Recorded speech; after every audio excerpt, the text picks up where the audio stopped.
People, we are live for the Champions League semi-final. The first of the semi-finals, that is, of course, is Chelsea versus Real Madrid. We're going to get possibly a bit of a look at who we may face, hopefully with a bit of luck in the Champions League final. Obviously, if we get across PSG tomorrow night, first leg, we'll be live for that as well, of course. I've got Joe here with me as a change. The other man couldn't bring himself to come and do a bit of work with us tonight. But, Joe, what are you feeling for this game tonight? What are you expecting, mate?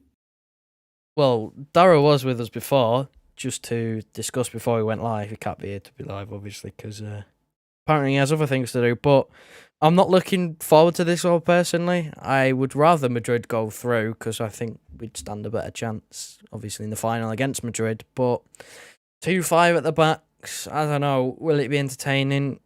I don't think so. Hopefully, I'm proved wrong, because, I mean, I just want to watch football. It's back. We saved it.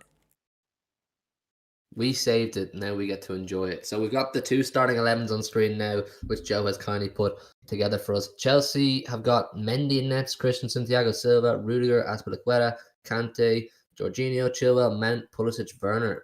That's not a bad team. I know you're saying all this five at the backs, but yourself and Dara are big analysts of what formations each team plays. But I'm interested in seeing this, and I'm different to you in the sense that I think I would prefer to play Chelsea in the final rather than Real Madrid. I don't think Chelsea have what it takes to win the Champions League this year, and we know Real Madrid, 13 Champions Leagues, they're absolute European football royalty. So yeah, I'd try to avoid them at all costs. And then, of course, for Real Madrid in nets is Courtois. Then you've got Carvajal, Militao, Varane, Nacho, Marcelo, Casemiro, Modric, Cruz, Vinicius, and Benzema. Of course, Benzema, who has done this stage of the competition so many times. I just have a feeling he will score, or Vinicius as well is obviously in fine form recently. I'm not sure. Maybe you can help me with this. I'm not up to date with La Liga information. Are Real Madrid in the running for it, or is it just sole focus on Champions League football for them? Oh, they're definitely. I'll go and check now, but I think the top three is separated by like a couple of points at the moment, especially because I think Atletico lost the other day. So yeah, it's close.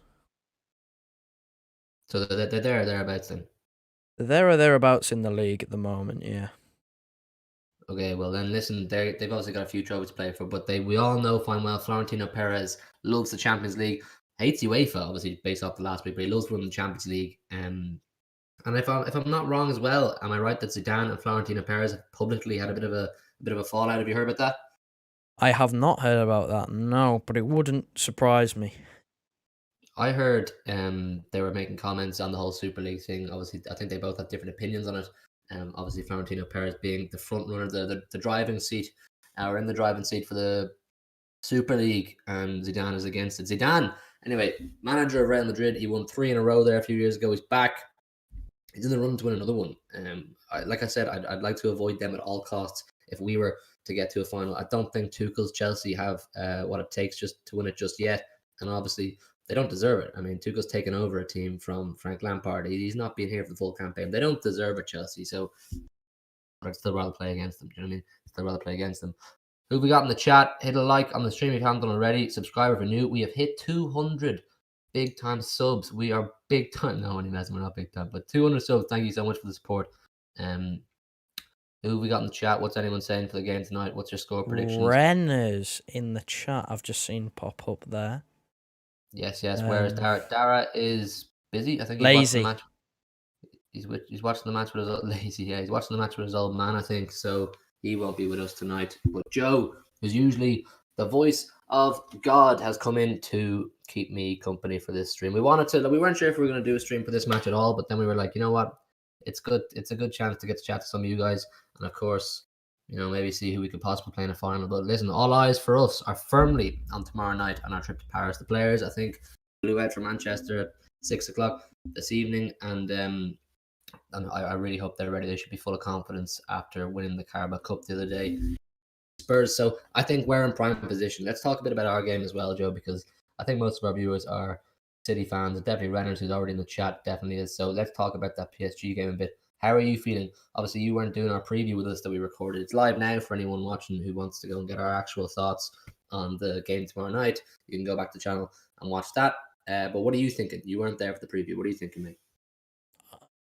Based on your score predictions, I think what Dara said 2-1, you said 2-2. I'm in between. I think it'll be a 1-all. I think a 1-all would be a very good result. A score draw, as long as we don't come out of us with a loss, I think that's a good result.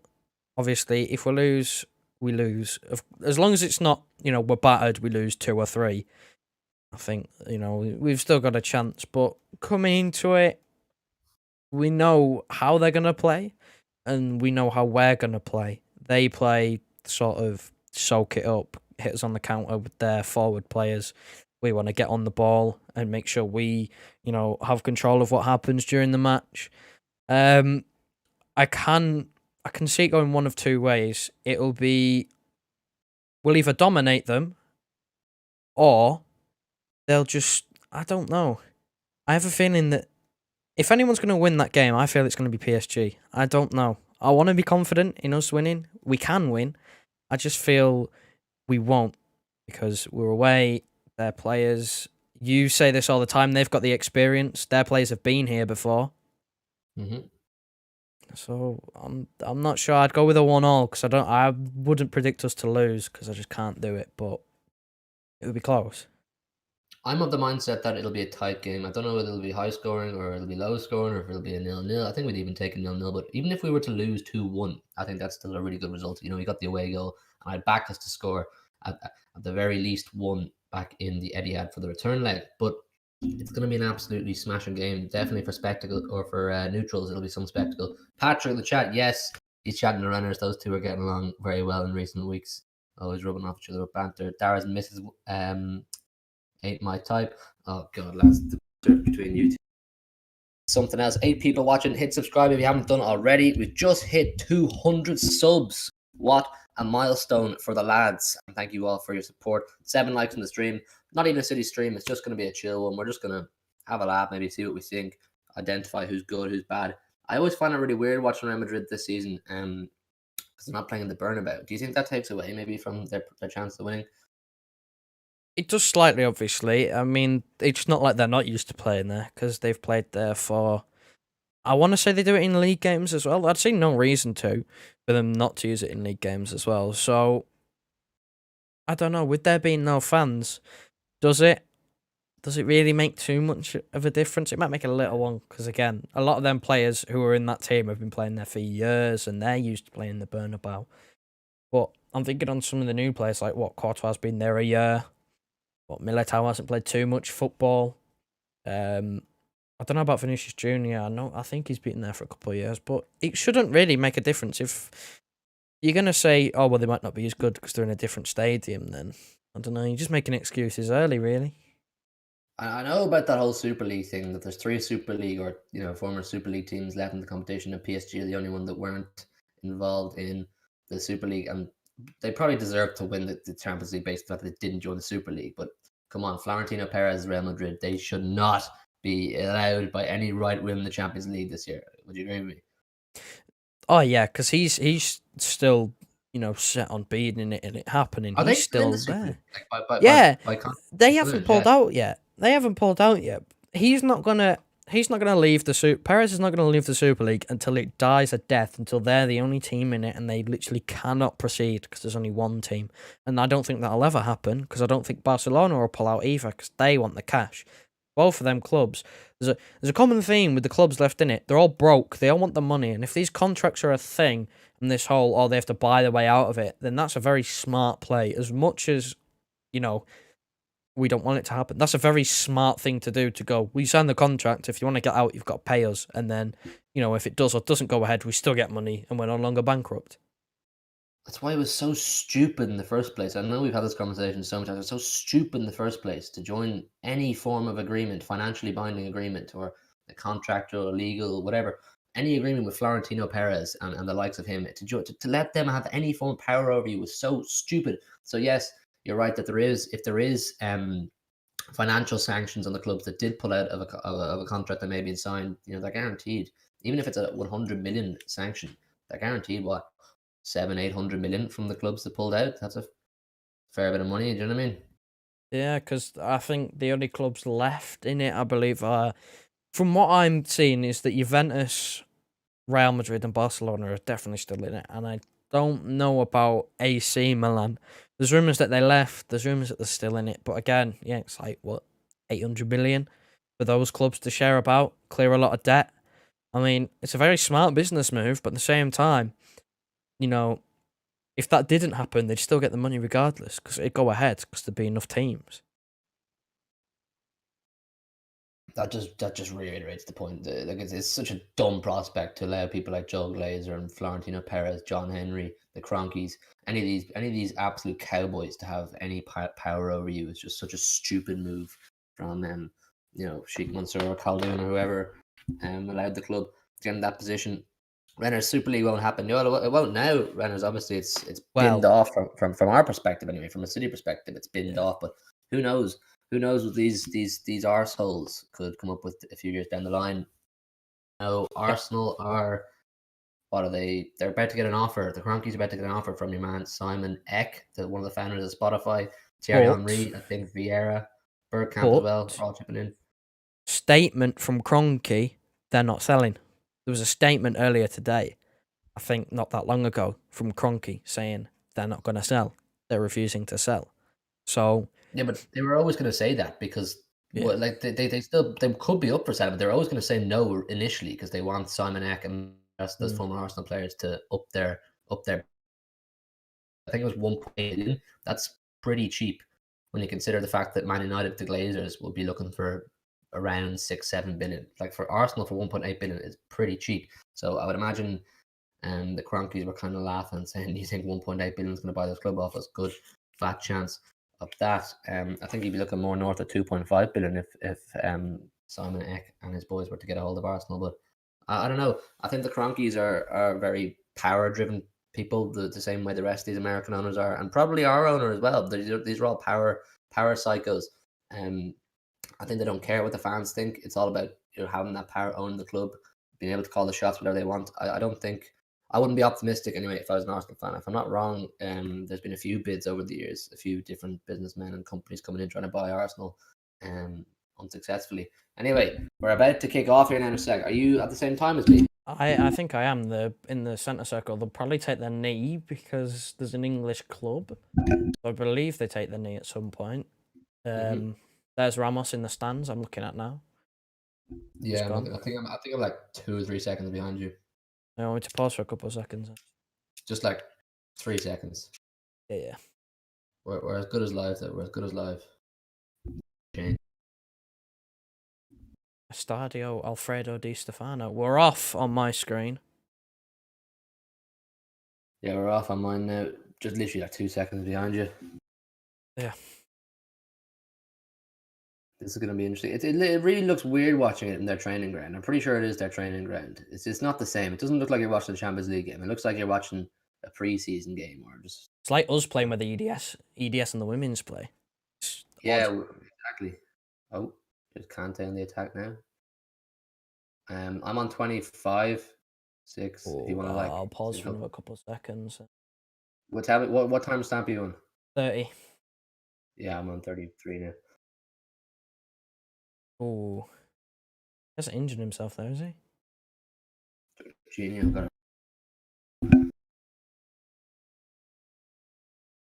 Yeah, this is going to be an interesting one. I mean, don't particularly like either of these clubs. Don't like their owners. Don't really like their fans either. But if we are to beat PSG, we're going to have to play one in the final, aren't we? Well, you'd assume so. It's a massive if. You'd assume so. There's a lot of if, buts, and maybes here. We can't focus on this game. Obviously, as fans, we could focus on it and watch it and look at, if we do beat PSG, we'll be playing the winner of this. But the club, manager, Pep, all the players, they can't think about this game. They've got to think about PSG because there's no point thinking about this one if we don't get past PSG because then, you put a lot of time and effort into nothing. I'd say they're watching this out of curiosity. They're football fans at the end of the day like ourselves. Yeah. So they're watching it out of interest, but I'd say they're definitely focused on their own game. Muazu Adams, I told you are going to give us a live view. I thought you were going to... No. We're not showing the game. We can't do that. We're just going to give our reactions and our thoughts as it goes on. I think we'd probably be in a bit of trouble if we started broadcasting the game, wouldn't we, Joe? Well, a bit is an understatement. I'm pretty sure it's highly illegal, isn't it? It's highly illegal. If you're looking for a stream, sure, there's websites for those. What was your score prediction for this game? Actually, I don't watch a lot of Chelsea other than when they play us, and I definitely don't watch Real Madrid ever, so I don't know much about them. Depends which Real Madrid turn up. They're without Ramos. They're without who else? Well, Valverde is not playing. Who else? Mendy's out as well. A few players out. Still back Madrid on this one. I'm gonna say, contrary to my very, very boring 2-5s, I'm gonna say 2-1 Madrid. Well, that would be an interesting game. Patrick says, "What would actually happen if you streamed on YouTube?" I assume Channel get taken down. Yeah, our channel will be taken down. I think it breaches. We'd have to start from scratch. It breaches so many copyright and legal boundaries that I don't even care to look into it. So we just completely avoid it, Pat. That's the best thing to do. But if Dara was here, he'd probably link you something in the chat if you were desperate to watch it. But I assume you're watching it, Pat. On his own personal account, because he doesn't want to risk anything. Yeah, I don't know who Dara is. Different Dara altogether. That's a foul? No? Real Madrid all the ball here in the first 3 or 4 minutes or so. Well, I mean, you'd expect it. They're at home. Chelsea are, well, the way they played against us, especially, they just counter-attacked, really. Do you reckon that's the way they usually play? The way they played against us? Like, is that their form of football? Is that their style of play? Depending on which team. I saw them play against West Ham. It ended 1-0, I think, for Chelsea. It wasn't that entertaining because West Ham didn't. If you're a fan, that's yeah. It was very boring. There was a red card that shouldn't have been a red card, but that's totally different matters. We're talking Chelsea here. Yeah, they didn't fare too well because West Ham aren't the most attacking team, are they? I mean, they're doing better, obviously, of recent, but. Oh, is Werner on the attack now? I think he got a goal for the first time in months against West Ham. He scored the goal against West Ham. Yeah. First time in months he scored, if I'm not wrong, in the Premier League. I'm pretty sure I saw somewhere. Got the most goals and assists in the Chelsea squad. I don't know how. I mean, I know he gets a lot of assists. I know he gets a lot of assists because he refuses to shoot. His shooting confidence must be shot. The guy couldn't score in a brothel for months there. Honestly, he's genuinely, at the moment he's playing like Sterling or Jesus. They refuse to shoot. They either take too many touches or try and pass it to someone because they've got no confidence in themselves to score. Yeah. Here's a bet Pat's put on. He says he has a fiver on one shot on target from Pulisic, Mount, and Vinicius, and a red card for Casemiro. Which makes red for Casemiro? Maybe not. I would have maybe gone yellow. I think he'd get booked. Arm in the face there. Ooh. Well, I mean, he did go into that. Did you see Pat there? Yeah. 5 and 1 shot on target from Pulisic, 1 shot on target from Mount, and 1 shot on target from Vinicius. A card for Casemiro. Red card. Or just a card. Yeah. I read that as red for some reason. If you're back in a red card, Pat, you're taking a risk. You're taking a big risk. But listen, it's only a fiver. To be fair, a red card isn't even out of the question because Casemiro is one of them players. Sorry, I read it wrong. I read it wrong. I thought it said red for a second. My eyesight's, my eyesight, Pat, it's off. I thought it said red for a second. Just a card. Yeah. Well then, listen, it's on, Pat. Definitely in the question, mate. What are the odds on it? You put a fiver on it. What's the returns looking like? Yeah, what are we saying? I think I'd say you get the shot on target for sure. I think Mount will definitely have a shot on target because he'll crack one from about 30 yards at some point because he loves to do it.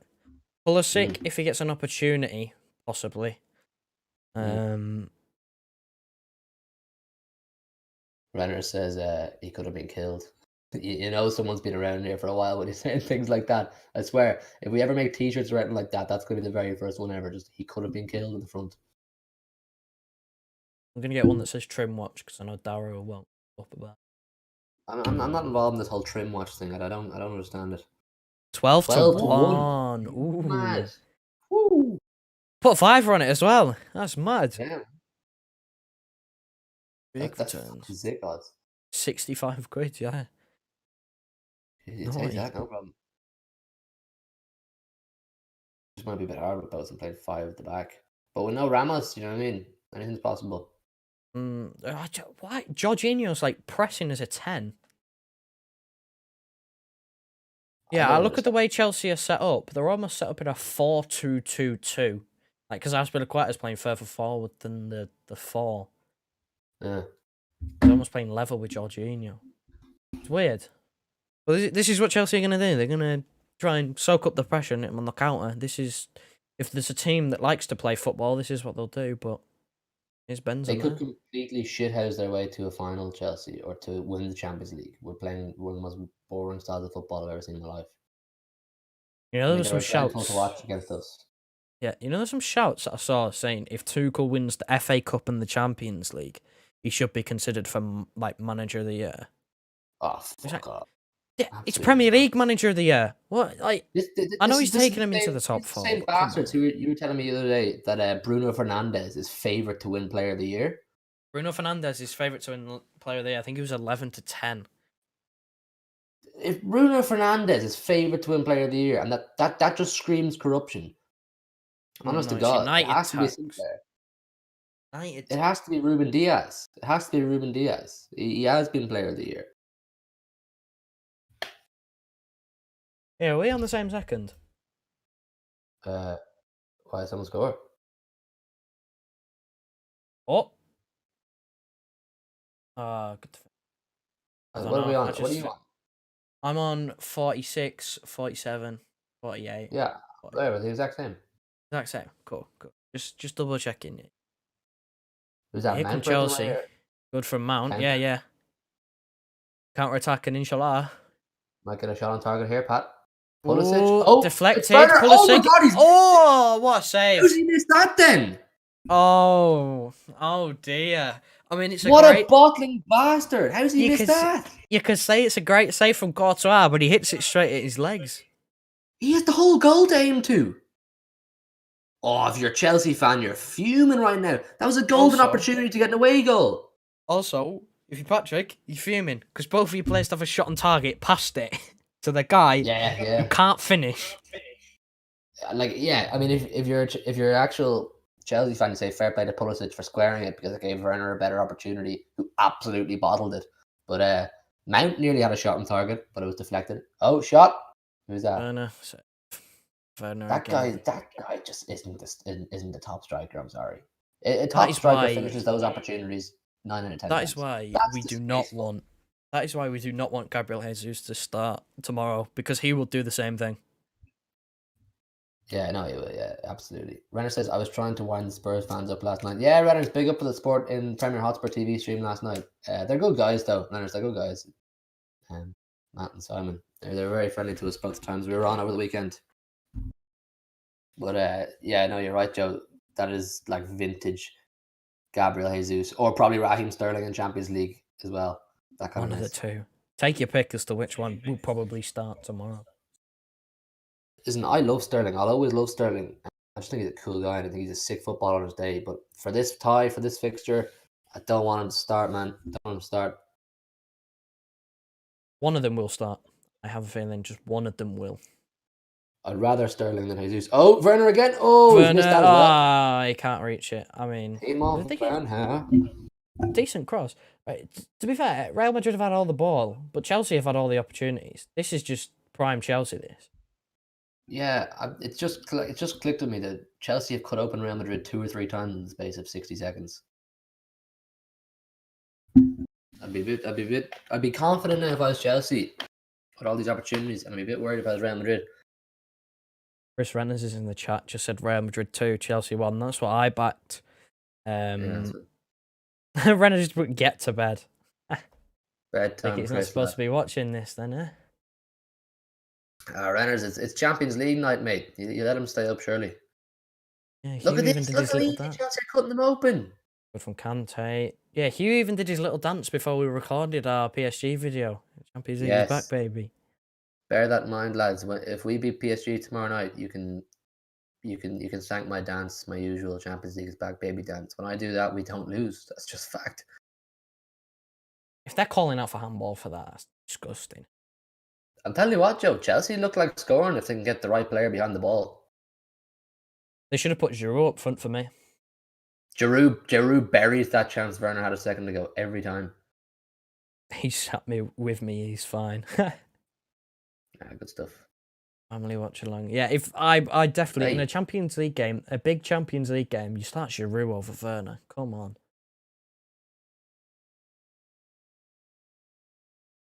10% Well, as well, isn't he? It's just me personally. Voices all over the place. Just me personally. I'd start because he scored that bicycle kick against Atletico Madrid. Well, like I'm not a fan of either of these teams, like I said. And I think Chelsea play really crap football, but it's shaping up to be not bad. I'd fancy us though, if based off the first 12 or 13 minutes here, I'd fancy us to beat either of these teams. Hmm. If we turn up, I mean, you can't base your prediction for a City Chelsea final off the FA Cup semi final last week. We were a shadow of even what we were against Tottenham previous week against Chelsea. We were bollocks. We just beaten Dortmund. Same time though, you kind of put it down to how many changes did we make? How many Oh, off-form Chelsea players are in did we here. have? Here's Pulisic. Shoot! Pulisic. Shot on Pulisic. target. He's gone round the It's keeper. 1-0 Chelsea. It's 1-0. Chelsea. Pulisic has scored. Pat, there's a shot for you. Chelsea have an away goal. Chelsea have 1 foot in the Champions League final, lads. My God. Imagine My saying God, I'm Chelsea jealous. be in the fucking Champions League final. My God. Edward Mendy as well. Are Chelsea about to shithouse their way to a Champions League final? Woo. Lads. Oh my God. Not even a bit of emotion from Tuchel. He's just there like, nah, going. Well, he's what? We're 14 minutes. We're 7 minutes into the. Well, 37 minutes because it's 2 games. We're 14 minutes into what? 180. Yep. And Chelsea have an away goal. That's absolutely priceless. They can sit back and just park the bus if they want to right now. Oh, I took a deflection off Varane as well. Defense. This Real Madrid defense look really fucking soft. He's so far on, so quick. Zidane needs to make a change at half time. If I'm Zidane, I'd make a change now. Would you? Yeah, I'd switch and go to a 4. If Chelsea, I tell you what, Joe. If Chelsea get another one and this finishes 2-0, it's over. I think if it finishes 2-1, it's over. I can't see Chelsea. I can't see Chelsea losing by more than 1 goal at the moment. I know they did against West Brom, but I mean, come on, they had a man sent off. But at the moment, I can't see Chelsea shipping like coming our way with the 2-1 win and then losing 2-0. Can't see it. This is massive. This is absolutely massive for Chelsea. They're coming out all guns blazing. Madrid are so bad these days. His runners, they look awful at the back, mate. I don't know. We've not seen much of them going forward, but at the back they look awful. They look like kids. Yeah, if I'm Zidane, I'm going right. Go back to a 4, bring in like a winger or something, and go to a 4-3-3 like they would normally play. None of this 5. I don't know why they changed. They're at home. Pulisic did really well there. That's what Jesus should be doing. That kind of stuff. Yeah, but Jesus takes it around and then he either sticks it in row Z or hits it at a defender or just takes like another 10 touches, gets to the byline. And does a few step overs. And then hits it at the first man. Yeah. Ball in. Chelsea. Also, I thought about coming. I'm very jealous. I'm very jealous of Chelsea fans right now. You know that? This is some event for them. I really love us to get a goal like that early doors in Paris tomorrow night. Imagine. Oh, if we get a goal early on at Paris, I could see us. Sounds stupid to say. I genuinely think we could batter them on the scoreline anyway, at least. Because PSG, I'm sorry, they're not the most attacking team at the moment. They are very counter-attack orientated, especially when it comes to the teams that like to play. If they come at us, I think it's game over. If they have to come at us, I think it's game over. I know they have the possibility to absolutely batter us at the other end because they're attacking players. They'll bury a few, but could bury a few. But if they have to come with it, I don't trust their defense at all, especially considering. I mean, what Marquinhos? Okay, he's a very very good defender. Should be fit. Should be. Kimpembe. I'm a bit unsure on Kimpembe. I think he's gettable. I think you can get him.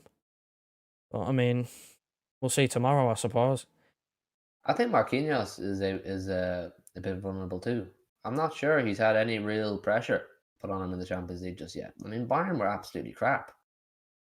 Yeah, well, Sane put in a disaster class, and Lewandowski wasn't there. There was Eric Choupo-Moting. No Gnabry either. Leroy Sané was just abysmal against PSG, and especially in that second leg. Absolutely abysmal, mate. Shows you, grass isn't always greener. The amount of people who were saying that on Twitter, and City Twitter anyway, following that game. He was that desperate to leave. I still haven't. He's quality. Oh, yeah. But he was that desperate to leave that it's kind of like, well, you wanted this. I think he's just one of them players who, he's just. I don't think he was that willing to work for his place back. I think he had that type of attitude where, oh well, if I'm not guaranteed my place, in most weeks I have to work for my place, then I go somewhere where I am guaranteed my place in the starting lineup. I think he's one of those who can't deal with being dropped. I don't think he'd be guaranteed his place in our starting 11 right now. I still think he'd be on the bench. Yeah, but I do genuinely believe he's one of them players, because you saw it when he got dropped from the German national team. I think he's one of them players where he's like, well, I want to play. And he's not. It's like people were saying that could have been Laporte. Laporte could have been out on his way out if he had the wrong attitude and wasn't willing to fight for his place and would rather move to be guaranteed a place in a team. Yeah. I think Sané is one of those. Credit to Laporte, I think he's sticking at it. I think he'll be with us next season as well. I genuinely think Sané is one of those. I think if he was to get dropped from Bayern's squad, does he leave? Probably not, because it's Bayern, he's German. And there's really nowhere else to go, because obviously we're not going to take him back because of how he was towards the end of his stay. I mean, who's going to buy him? You have to pay. You probably have to pay more than 100 million to get him. He's on a massive contract. Obviously, it doesn't help that he did his ACL, and he is a pace-reliant player. Let's not beat around the bush. He does rely heavily on his speed in behind. That's why he was so good for us. Yeah.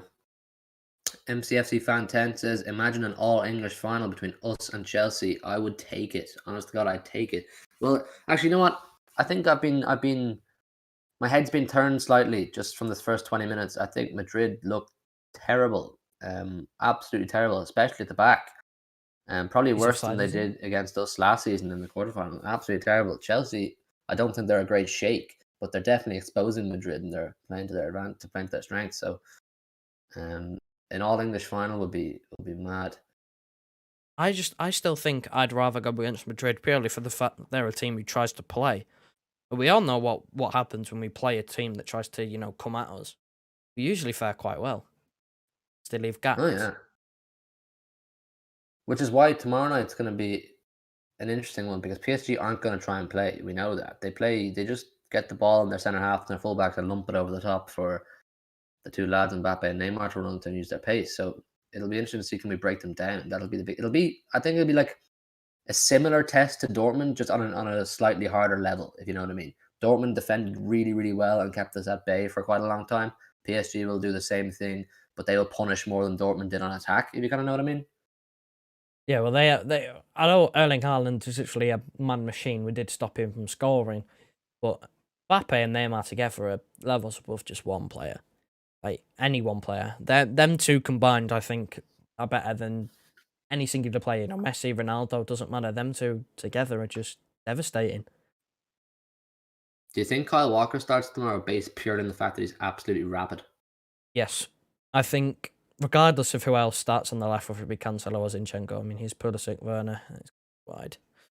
He's kept it in. Shame he went to no one. But yeah, I think Walker's one of the players who's probably guaranteed to start just because of the fact he is rapid. And if there's anyone, I think Dara said this, if there's anyone you want running after Mbappe, it's probably Kyle Walker. Even at what, 30, 31, Kyle Walker's still top 5 fastest players in the Premier League. I think in the world. I think he's one of the fastest players in the world. Do you think? Yeah. I think he's I know he's absolutely rapid. He's the fastest player at the club. I think he's Benzema. definitely... Oh, he's the post, has he? Ooh, is it a save or is it at the post? I think that clipped the post, mate. It's absolutely bucking it down as well. Jesus Christ. You don't think this is Spain? Yeah, you think this is the Stamford Bridge game? Yeah, it's hit the post. Oh, What a shot! What a shot off his left foot. Benzema's the only danger to this team, to this Chelsea team. I can't see it coming from anywhere else. I think their midfield is flat. I think playing Vinicius up front has about as much use as playing Dan James up front. He's just fast. Yeah. Benzema. Oh, Werner again. No. Benzema. That the shot Benzema just took is a clear sign he realizes that it's completely up to deliver the goods tonight for Real Madrid. So he's just like, I'm going to start using my long range ability and try to stick in the back of the net. I mean, Edouard Mendy had absolutely no chance there. He's a big guy, Edouard Mendy, and even he didn't have a chance. Yeah, absolutely. But that's a sign, I suppose. Benzema is just making it clear. You know, we're still here. We can still score, but it still looks very much Chelsea and driving seat. Like, that's shocking there from Toni Kroos. Is that Kroos? Pass, yeah, Toni Kroos. People are saying he's better than Kevin De Bruyne. You're pulling my leg down. Toni Kroos isn't even in the same league as Kevin De Bruyne. Jeez, he broke a microphone there. He broke a microphone. That's it, Zidane. Rugby ball dead. Go on. Fuming if you're media. Looks like an expensive bit of kit. Yeah, I don't think Toni Kroos is in the same league as Kevin De Bruyne. I think Kevin De Bruyne is in that top. He's a good footballer, Toni Kroos. He's a very good passer. Oh yeah. You know, I mean, you don't play for Real Madrid unless you're a good footballer, but Toni Kroos isn't. He's not in that 1% of midfielders. Chelsea again in attack. Look at Kante. Chill. Look how easy Chelsea are able to break them down and get into the Real Madrid box. If you're Zidane, you're getting really fucking worried now. Look at Kante. That's where Marcelo is supposed to be covering. Marcelo's the left back. Look at Kante. He's just gone from his own half into the box. Look how narrow the Madrid defense are as well. They're just allowing Chelsea to bomb down the wings. I'll tell you what, mate. If this was us in Chelsea's position right now, we'd be battering them on the score sheet. Players like Mahrez on the right, Foden on the left would completely make a mince meat of the Real Madrid defense. I thought they should give if the Chelsea ball were away more clinical, again. they could be 2 or 3 up here. Just give the ball away again, Real Madrid. They can't keep it. They can't even get to Chelsea's half. And it's not even that Chelsea are even playing, like, amazing, really. Like, they're playing good, don't get me wrong. But they're not, like, dominating or anything. They still have less of the ball. This is going to be a long, 75 minute? No, 65 minutes. My maths is wrong. It's not 100, it's 90. Long. This is going to be a long... This is a tutorial in football matches here. They are 90 minutes long. Yes. Well, according to Florentino Perez, they need to be shorter because they're boring. Well, I don't think he'd want it to be shorter tonight with the way they're chasing. No, he'd want it to go on all night until Real Madrid have stuck a few in the back of the net, wouldn't he? Exactly. That's a good ball from Kroos now, or is it? Does he keep it in? He does keep it in. But he gives it away. Jeez, you know what? I criminally underrate Mason Mount. Ref. Referee. I criminally underrate Mason Mount. Honestly, I don't give him enough credit. He actually is. He's a sicko. I don't watch enough of Chelsea, but every time I do, he stands out like he's ahead above the rest. I always thought he was a good footballer, but I never realised that he was the level of he probably should start in England's midfield. I don't think he has the same potential as Foden though. You know what I mean? I think Foden can hit a higher ceiling than Mason Mount can, but that's testament to Mount because he's absolutely sick. Yeah, well, you'd say Phil Foden has the potential to go on and win. Oh, you'd say Phil Foden has the potential to maybe even win a Ballon d'Or. You wouldn't say Mason Mount has the potential to win a Ballon d'Or. I'm sorry, If Chelsea had a mad season where, say, they won a Premier League and the Champions League and Mason Mount was the top player, maybe he'd win a Ballon d'Or. But Phil Foden, based off just watching him, even as a youngster, you can tell if he keeps developing the way he is, he does have the potential to be in Ballon d'Or conversation. Do you want to have a bingo as to how old Mason Mount is? Do you want to take your guess? Oh, I'm gonna say 23. Yeah, he's 22. I knew he was around there because him and Declan Rice are the same age. He's 22. He's born in January, so he's already had his birthday this year. So. Mate, it's fucking lashing in Madrid right now. Again, you wouldn't think this is Spain. It is. Not at all. Ball in. Nope. Oh. See, I'll tell you, they're just not clinical enough, Chelsea, in the final third. I mean, there's so many chances there and opportunities to completely expose Madrid. Not even clinical, because it's like, okay, that Werner one is a shocker, yeah. But it's not even clinical. It's the final ball. It's not the decision making. They're trying to do the right thing, but it's going wrong. Because they're trying to square it, make a tap in, because they know Werner's shit at putting it in the back of the net, as you saw with the first one that he missed. So they're trying to square it to him, so he's got the easiest chance possible, but, you know, they're making it difficult for themselves. This is why you put Giroud in, because you could just float one in and he'll get his head on it. Even if you give Werner the easiest chance possible, there's every possibility he'll make a bollocks of it. Again, this is why you put Giroud in, because you can put whatever type of ball in the box, and there's a chance he just gets his head on it. Giroud. Yeah. He's elite. I think Giroud is elite. Benzema, it's one each! Oh, that's a great goal. That's a great goal. Benzema pulls one back for Real Madrid with a slightly acrobatic goal as well. Fair play to him. He's brought the game back. So it's game on now. Ramos in the stands giving out socks. Look at him. As I was saying before, I think Giroud is elite in these situations. When it comes to being away from home in a big game where you need to take your chances, I think he's elite. Because you can guarantee if he gets a chance, he'll probably put it away. Yeah, he's criminally. I don't. That's what they kind of look at the goal again. That's a really good goal from Benzema. You back Giroud to take that chance that Werner missed about 15 minutes ago. I think he's criminally underrated, Giroud. I remember when we were into him. Oh my god, Benzema's some trooper. He's some trooper. He's their sole hope. Especially after Ronaldo left. He could single-handedly. He could single-handedly win this tie for them if he keeps playing well. The rest of them look crap. Vinicius hasn't even been in the game, has he?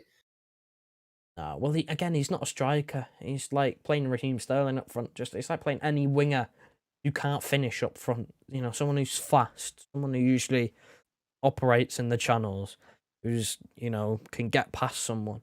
You're not gonna get anything out of Vinicius Junior as a striker because he can't hold the ball up. Do they play him as a striker sometimes? This is the first. I don't tend to watch any of these clubs like Madrid, Barca, or anyone else outside of the Premier League often. But when I've seen him, no. Like, even if they only have one winger, they play like Valverde, and they'll almost play like some sort of weird 4-4-2 where they don't play with a right winger or a traditional right winger. Very weird. But I know Madrid have had a lot of injuries this year because I know Ramos is out, Mendy's out. There was one point where they had like 2 centre-backs. They really are a shadow of the great Madrid team of the 3 in a row. This current one. And you can't say anything about not replacing Ronaldo. That's what Hazard was supposed to do. What? Tell me about Eden Hazard. Where is he? Every time I hear of him, it's that he's injured or he's not around or something like that. What's the crack with him? Injured. Then ankle injury again. Remember, I think Darrow was saying there's a possibility if he has to have surgery, he might not be able to play again. He's just so injury prone. Ever. There's a chance that his career ends because of his ankle injury just coming back and back. That's, again, allegedly, I'm coming from Dara, who says he saw it somewhere. But I don't know. Oh. Jesus, imagine Eden Hazard to retire. Madrid be fuming. How much they pay for him again? 100 million. They spent the Ronaldo money that they got. Well, I don't think it was 100. I think it might have been 70, 80. But obviously including wages and bonuses. I know he was quality for Chelsea in Hazard, but I don't think he's ever Ronaldo quality, is he?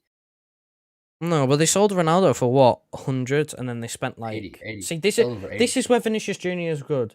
I say good. This is where he's best. Out on the channel where he can run at people because he can't hold the ball up because he's not a striker. Depends on the ding. Cruz. Bruce, is he gonna crack one? Shaping up for it. Oh, Ooh. not today, Well mate. called, Joe. You said it, mate. This is about the Giroud thing, yeah, curved glass.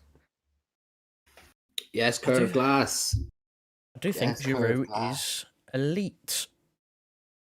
He's He criminally is, he is. underrated. I remember when we Man's were got a linked World to him. Cup. We were linked to him, what, January, when we were struggling for a striker? I'd play Giroud tomorrow night for us over Jesus. Oh, yeah.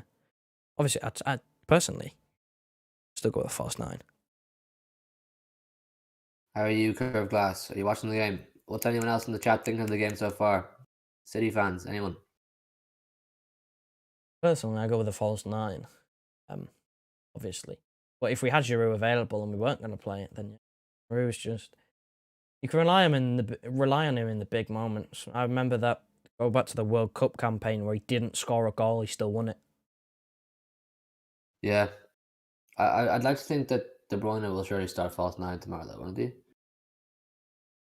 Hopefully. Even if Jesus starts, hopefully we still go with the false 9. We shove him out wide if he starts. Just, something. I think just Foden, De Bruyne, and Mahrez has to be the front three tomorrow. It just has to be.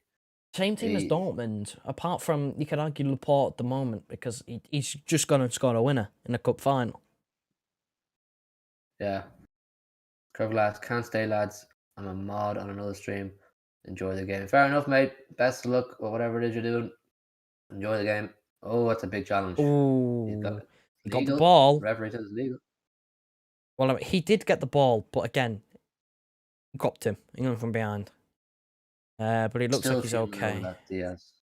Still fuming over that challenge Diaz made over Kane. Beautiful challenge. I'm still fuming. I've seen it another couple of times on Twitter since. It's madness. He gets the man first, yes, but he does get the ball. He gets the ball. Exactly. It's not foul. You should be rewarded for those challenges, not fucking blown up by the referee. It's a beautiful. It was one of the best challenges I've ever seen. I can understand Kane going down because obviously Diaz is genuinely coming from behind him, so he has no idea he's coming. So he's probably a bit surprised. Is it a bit theatrical? Yes, but everyone does that. Is he right to go down? Yeah, because he has no idea he's coming because he's behind him. It's a great challenge that. That's a phenomenal tackle. What's his name? Eder Militao. Oh yeah. That was a great challenge. Supposed to be good. They signed him, and he just hasn't got a look in. But I'm not surprised considering they have Ramos and Varane. Tell you what, mate. If we didn't have Diaz, I would have taken Ramos. I think Ramos is class. Remember we were linked with him briefly. I'd look at the Real defense here. The state of them. Kante go. Here we go. Low cross. They're always trying to do the low cross because they know it's the best chance that Werner's going to get of scoring because he can't finish. So they think if he gets a tap in, there's like more of a chance of him I mean, again, you said it before.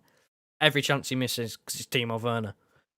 But if they square it along the floor and he's just got to tap it in, then Giroud would have scored that header or at least got a proper bit of contact on it there that Werner missed just because of the sheer size. Werner just didn't connect with it at all. I'll tell you what, mate, the state of the Real Madrid defense. They're awful. I mean, yeah, good challenge from Militao secondly on the middle of the park, but when Chelsea are on the counter, Madrid look awful. See, look at this now. I'm noticing now that Madrid have sort of changed. Look at Vinicius, he's much more to the left. And it looks like, if you see the far side, I think that's Modric who's like almost pulled out to the right. It's a small... Again, this is the sort of like 4-4-2 almost that I'm talking about that isn't a 4-4-2. Modric has barely been in the game. I've not noticed him. Ballon d'Or winner, by the way. He won the Ballon d'Or. He was sick, though, when he was younger. He was absolutely sick. He's been some servant to that club, do you know that? I still can't believe he won the Ballon d'Or, though. Who were the other nominees that year? Long shot? Ronaldo, Messi, the usual suspects, and he won it because he won the Champions League with Real Madrid, so did Ronaldo. And he got to the final of the World Cup with Croatia. Yeah, maybe that in that sense, you give it to Varane because he won the Champions League and he won the World Cup. Yeah, they hate giving it to centre halves. I love giving it to a Madrid player though, or Messi. Messi's like the only exception. Like they favour Madrid players quite a lot. Everyone hates us though. Our players always get criminally underrated when it comes to like individual awards. Always. Yeah, we don't get many individual awards. Even Pep doesn't. Agenda. It's an agenda. Daniel's in the chat. How are you guys? Excited for tomorrow? Shit myself, mate. As the time gets closer, we are probably getting more nervous as you should be. Oh, it could be yellow card, could it? It is, Yellow yeah. card. Pulisic. Red? There's No, another yellow one card, in the right. book. Nah, it's just the red card and the yellow card are in the same wallet thing that you've got. So. I thought for a second he was going to pull out the red there. I thought he was going to send off whoever got booked last time for Madrid. I thought he was going to send them off as well. I was like, red card. Bit Daniel, theatrical. Daniel, I am absolutely shitting myself for this game tomorrow night. Really looking forward to it. It's gonna be an unbelievable game to watch, I would say, in terms of a spectacle. But as a City fan, I'm absolutely shitting myself. How are you feeling? I want to know your thoughts. What is your score prediction as well? I'd like to get everyone's score predictions. Yeah, you excited? Score prediction? Who do you think's going to play as well? That I'd be interested to know. Who you think might play, who might not? Who would you like to see play, Daniel? The biggest talking point for me, obviously, is Stones or Laporte. That's probably the biggest one. Or Jesus or no Jesus? I'd still say Stones Laporte is bigger because Stones didn't play because he was suspended, and Laporte's done really, really well. He's got a winner. So I think that's probably the biggest headache for me. Yeah, and obviously Stones will be that bit fresher than Laporte, having not played in the weekend. I think important thing was in the final is that Stones was still there. He was at Wembley. I'm telling you, me and my brother watching a lot of PSG games because he's a massive Mbappe Neymar fan, like myself. I absolutely love Mbappe. PSG defense and midfield isn't good. It's just their attack. We are clinical. We win. Mate, I said this. If you watched our preview, we uploaded it this morning. We talked a bit about that in the second segment of the show. I said PSG. I don't think their midfield. They're just based purely off what I've seen of them in the Champions League this season. I think they played United earlier on the season, and obviously they played Bayern. We watched them. We did live streams for them. I think their midfield and their defense is no great shake. I think it's a simple case of if you can do a decent job on those lads, Mbappe, Neymar, and Di Maria, he's quality as well, in my opinion. I think overall in the park, but boys need to turn up. Our boys need to be in tip-top form. This is a Champions League semi-final at the end of the day as well. They've got the experience. Renner says, Jesus hat-trick Tomas. I just can't see that happening, Renner. I won't say no. I won't say no. I mean, I would love the guy eternally if he does that, and I'll take back everything I said about him. But I just don't think it's happening. I'd take back everything. I prefer Aguero to play than Jesus tomorrow. Yeah, I'd take back everything, but he still wouldn't change my mind as to me wanting him to leave because I still don't think he'd be good enough. Yeah, I don't disagree with you there. But to just pick up on what you're saying, Renners, I would absolutely love that. How realistic it is, I don't think it is. Chelsea on the counter here now. Look, 3v2 essentially. Werner on the right. Like a 3v4 now, because look at Werner. He's what is he doing? Is that gone out the stadium? That is crap. He's shit, Timo Werner. Do you know that? He's absolutely shit. Renner says Jesus will never leave. I don't think he'll leave this season. I mean, if anything, Pep loves him. I think he's going to get a contract extension because of how, not based on how he's doing, but based on how long he's got left on his current one. How long has he got the contract? I think it runs out in 2022. Yeah, they'll get Pep loves him so much. They'll give him another 2 years. It's 2022 or 2023. He doesn't have too long left, so he'll probably get another one because he's not going this season, I don't think. And if he doesn't go this season, then next season he'll either expire or only have 1 year left. So they will extend it, regardless of whether they sell him or not. They're going to extend it.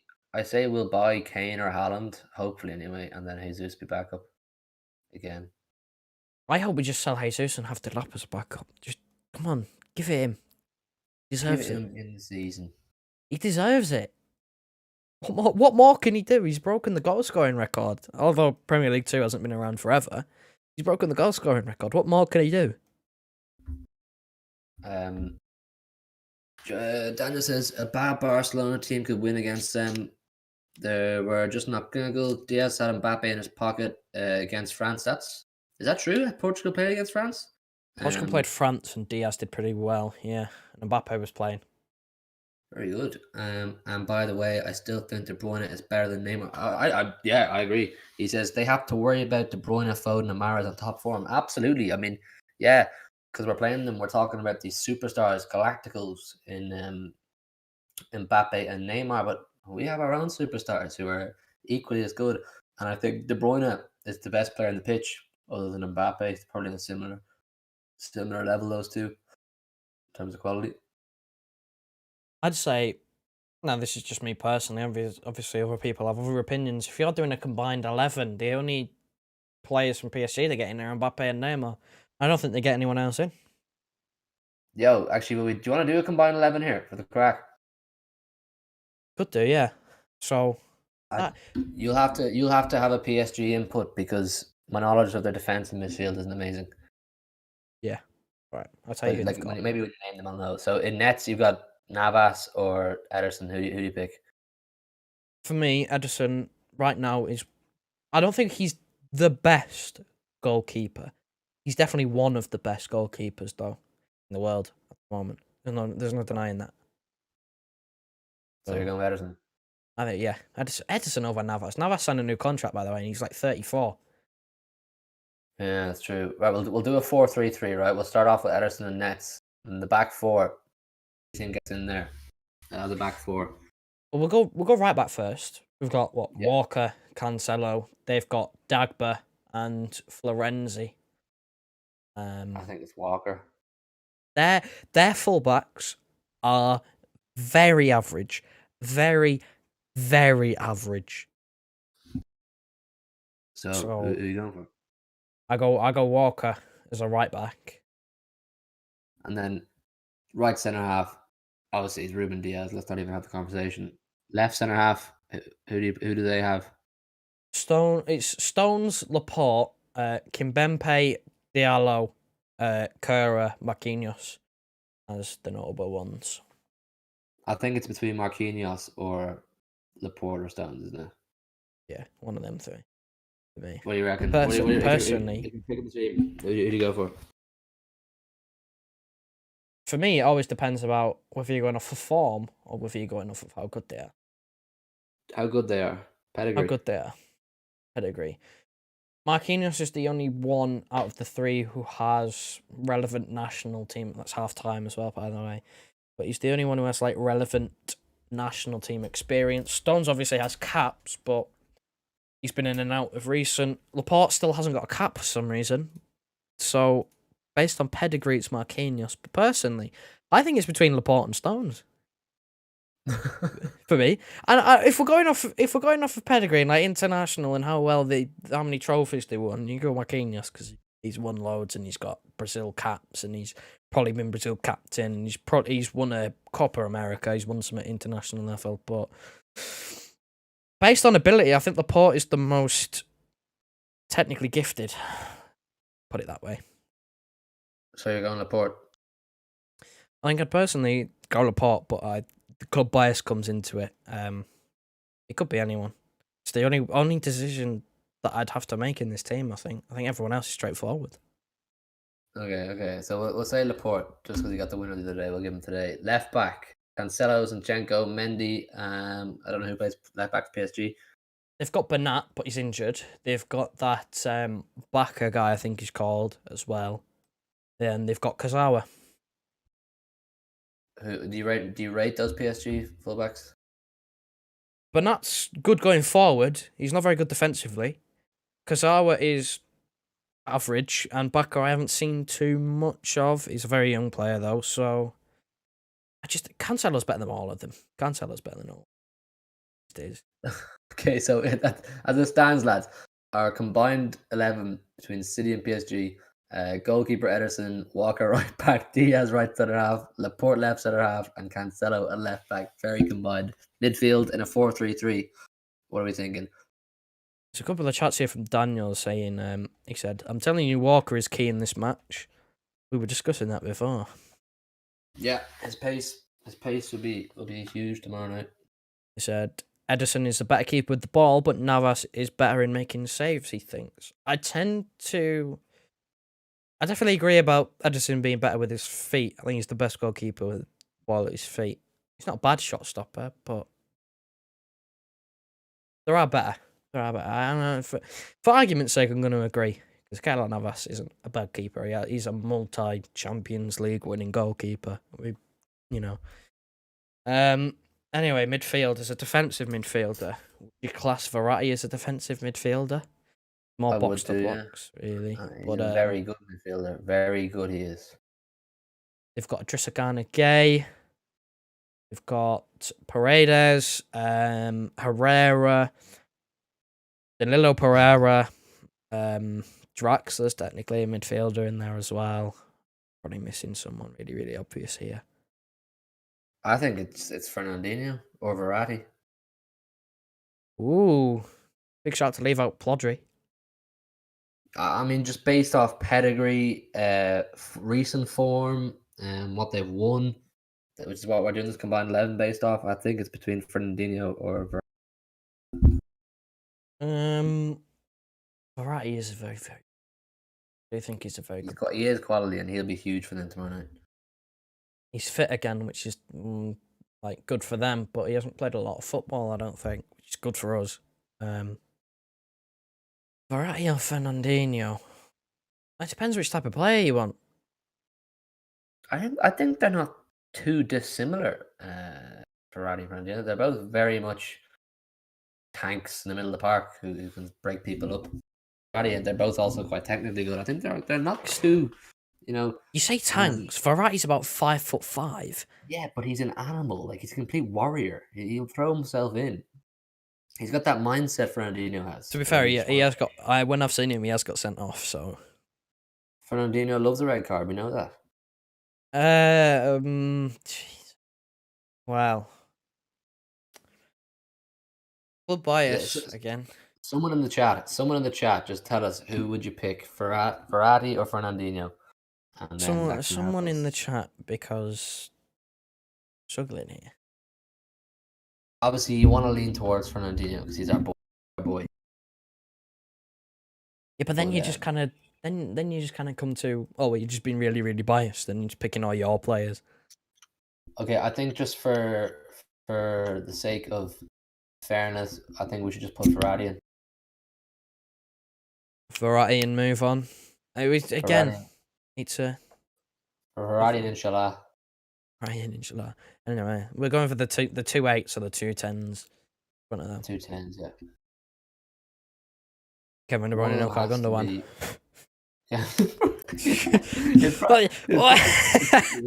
It probably is, isn't it? Who else is there? You can put Ander Herrera in there. Or do you put De Bruyne as a false 9 with Mbappe on one wing and Neymar on the other? And then put Foden in midfield? It doesn't matter which way you put him around because he'd still get in the team, wouldn't he? So let's just agree. The rest of the attacking 5 players are Gundogan, De Bruyne, Foden, Mbappe, and Neymar in some order, somewhere, somehow. you just tell them to go out on the pitch and do what they want. The rest of the players, you stay back. You shield the back 4. You man, just go forward. Just do what you want. You man, just do you. Do you know what I mean? Do a few step over, score a few goals, run fast. Run fast. Put the ball in the back of the net. I'm gonna grab a bottle of water here before the second half starts. You hold the fort. Hold the fort. Yeah, a very combined 11. I'm sure you've come to know. With a grand total of 3 PSG players in there. And the one that got in there was debatable. So, tells you what you need to know, really, about their team. Their front 3 and Inshallah. Well, they're just showing this Chelsea goal back. I mean, Regardless of the little deflection and it takes off Varane, he's already gone round the keeper, so it doesn't matter.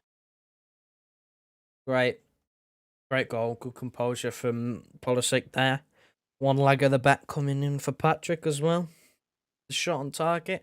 I don't think Mount's had a shot on target yet, though. I don't think Vinicius has either.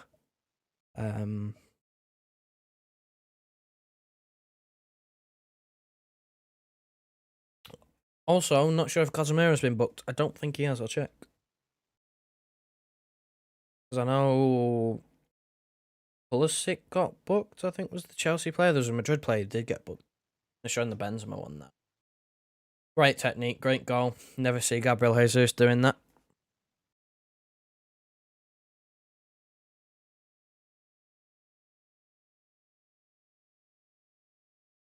Yeah, Vinicius Junior's got booked. Two centre-halves with the assist as well. Rudiger got the assist from Pulisic, just a long ball. Militao got the flick on for Benzema. And now Benzema is joint 4th top scorer in the UCL with 71 level, with Raul 2 behind Lewandowski, who isn't even in the competition anymore. Come here, I was just thinking, how long is Ramos out for and what's wrong with him? I think he was injured, and then I think he did his ACL, and then he got COVID, and then he's recovering now. Oh, so he'll be back for their game next week, will he? No. Next season. He's out for the season. Next season? He's done. He's done. He's done for the season. Oh, man. That's a massive blow for them. I thought he was suspended or something for some reason. Yeah, he was at one point. Because it's Ramos, but I'll check when he did his injury. I'm almost certain it's an ACL. If it's ACL, he's dust. Because he's like, what's anyone in the chat saying? Four Donnies in the chat. What are we saying for the second half? It's one each. By no means the most exciting first half of football, but you know what I mean. We're just trying to do a little bit of a bit of spying on what we could possibly face, but it also kind of distracts us from the fact that we're playing our own massive game tomorrow night. Shitting myself right now as time is ticking. Tomorrow morning I'll wake up and I'll be like, oh fuck, here we go again. Oh no, he didn't do an ACL. I think he did an ACL like was in the last season, maybe. Like same time, but last season, and then he was out until like this season. I don't know, but anyway, it says here he's got a muscular issue. It was in his legs anyway, but he'd got COVID during his recovery, so that altered it. But he's hoping to be back for their second leg. I don't think he will be. I think he's out for them. He might make the end of their league season, but he's in the Champions League. Yeah, they're 2 points behind Atletico Madrid, but Barca are level with them on points. But Barca have got a game in hand, so Barca can go top by a point. So Barca could actually win the league. Against all the odds, it's Hog. DD!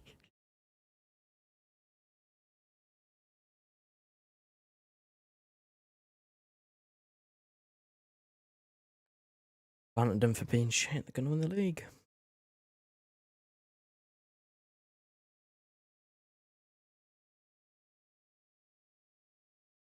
You'd love to be a Barca fan at the moment, really, wouldn't you? I mean, the start of the season, it was all downhill.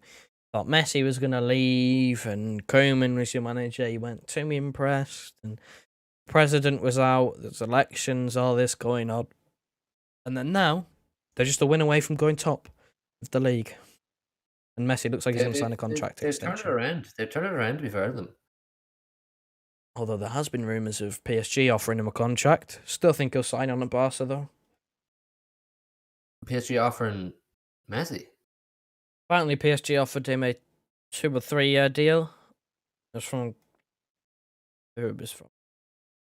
There was a fairly reliable source that they offered him a 2 or 3 year contract at PSG. Still think he'll sign at Barca because Messi, and I can't imagine Messi not playing for Barca. I'd be fuming if that happened.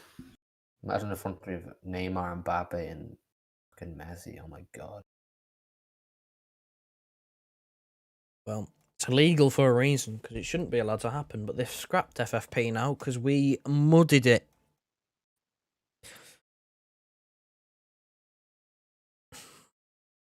Cameron Mystery in the chat.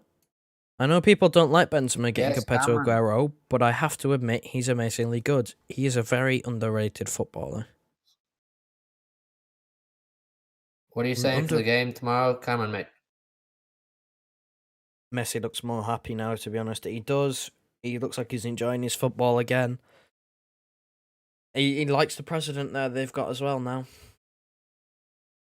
He loves Joan Laporta, doesn't he? He voted for him, I think, so yeah. And he made it very clear that he was voting as well. Messi looks more happy now. Yeah, he does, yeah. Looks like he's buzzing.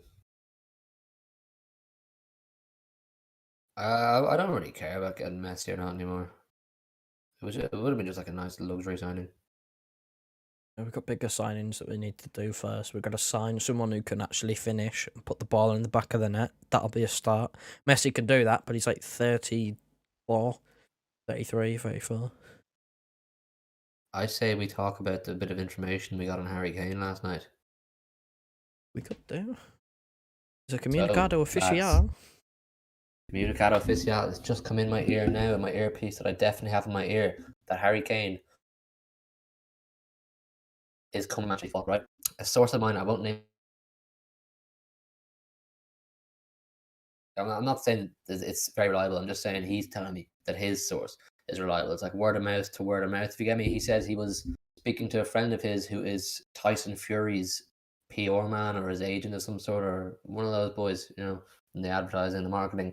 Also represents a number of footballers, and I think he represents or knows someone that represents Harry Kane, and that person was trying to get Harry Kane to sign some Spurs gear as like memorabilia or like for selling or for giving away or whatever, and Harry Kane was like refusing to sign it because he's absolutely fuming with Spurs. He hates the club, he doesn't want to be there anymore, and that he is coming to Manchester City. Don't know what you make of that, don't know how reliable it is, don't put me down as a source or someone that claiming to be in the know, just telling you what I've heard, because you beautiful people watching the stream deserve to know what we hear as well. What do you make of it, Joe? What do you make of it? Source, trust me, bro. It's big news. It's very big news, especially if it's true. We believe it to be true, but who knows? There's a long way to go. He said himself he's not gonna fully decide until after the Euros. He's probably with that final and their very, very, very slim chances getting top four. He's probably made his mind up now, especially now that he genuinely has no idea who the manager is going to be. Considering what Nagelsmann's gone to Bayern. They couldn't get Brendan Rodgers because he said he didn't want to go to Spurs. Oh. He has no idea who's going to be his manager. He has no idea what competition they'll be playing in. Probably Europa League. He might not even get Europa League. That is not on for Harry Kane. Harry Kane in the maybe not even in the Europa League, but still. He has aspirations of playing in a bigger competition, Champions League. He wants to win a trophy, obviously. He's, 27? And he still hasn't won anything, bar the Audi Cup. Don't disrespect the Audi Cup.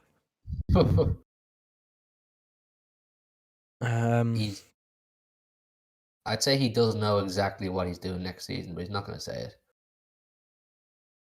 it. I think he's already made his mind up, but he won't do anything about it until the end of the season. He'll want to finish the season with Spurs and just do as well as he can personally.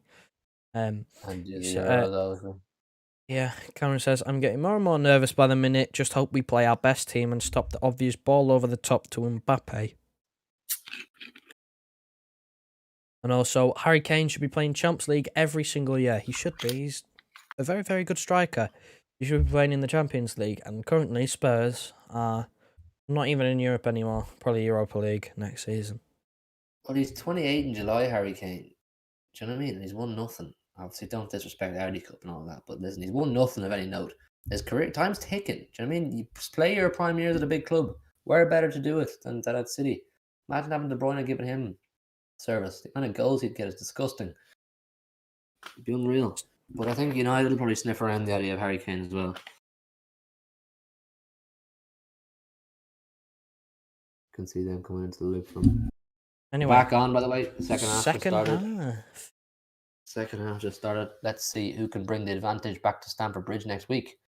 Can Chelsea get Still another think away if it goal? finishes, I still think if it finishes 2-1, Chelsea have still got the advantage. But like us, the away goal is just advantages of its own, really. They should. I really do hope they scrap that away goal real soon, man. It's so dumb. Cameron here says again, Spurs are a definition of all talk and no bite, absolute joke of a club. They are. They talk up like they're some Facts. big Hit the club. facts. Hit the facts.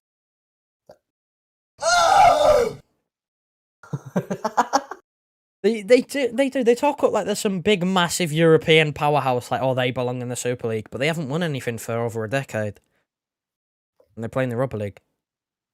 They obviously sold Harry Kane a dream a couple of years ago that we're getting Jose in, we're going to build this class stadium. You're going to be the captain. We're going to win trophies. We'll get class players in, bring in Gareth Bale, etc. Son contract extension, and then none of this has happened. None of it's come into fruition, and Harry Kane has to be thinking of this stage. Yeah, that was completely sold a lie from Daniel Levy and the board, whatever. If I want trophies, I have to move. That's what I'd be thinking about him. It's tough because obviously the Spurs fans idolize him and he's a quality player, but depends what he wants. I mean, does he just want to chill at Spurs and just be a club legend there, or does he want to actually achieve things on a bigger scale? I don't know. It's up to him. I would like to think that he's made his mind up, but he wants to move. Sold a dream. Pochettino, they were on some sort of building process where they try and bridge the gap, and Pochettino, they build a new stadium, they'd challenge, they'd be in the Champions League, they try and maybe win a domestic cup, to just win a trophy, break that duck of just not winning anything, and, try and bridge to get closer to the league. They almost won the league a couple of times, then they have that massive dip under Pochettino where they end up, like, I think they were bottom half of the table, and then they just sack him. Instead of giving him time, I mean, what should have happened is, I think one of the people on Sky, I can't remember who said it. Might have been Gary Neville. I can't remember. Anyway, someone said, what happened with like, it was like Pep in his first season here. He was sort of doing okay, poor run in his first season. He got us into the top 4 by the end of the season. And that's what they should have done with Pochettino Spurs. They should have just, given him a chance to turn it around, giving him a bit more time. And obviously, if it didn't work and they were in dire straits, then get a new manager. But they didn't do that. And arguably, they've ended up worse because, they're edge of the Europa League without a manager. Their 2 main manager targets have just decided, one of them's decided they don't want to go to Spurs because it'll be a step down. One of them's gone to Bayern. That's confirmed. So there's no real project. There was never going to be a project under Mourinho. Mourinho was always going to be the short-term solution to try and get Spurs a trophy because he's a serial winner. Whatever you think about him, he's won most. Like, you think of United, you think towards the end of that he was awful. Still won a trophy.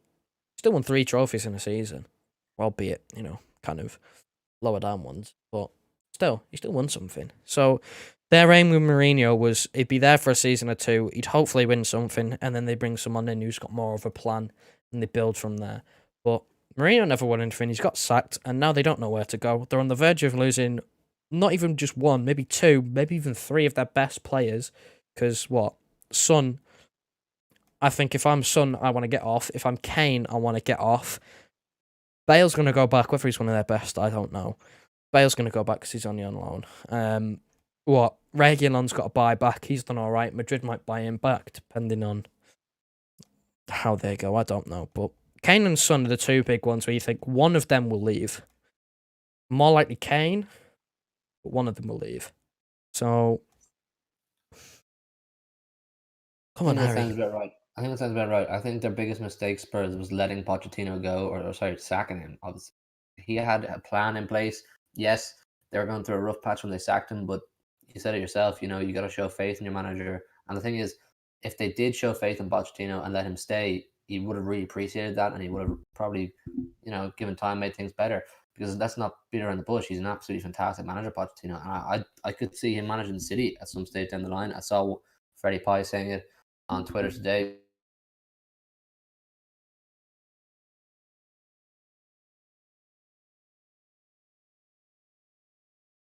One of, if not both, Son or Kane will leave. And Cameron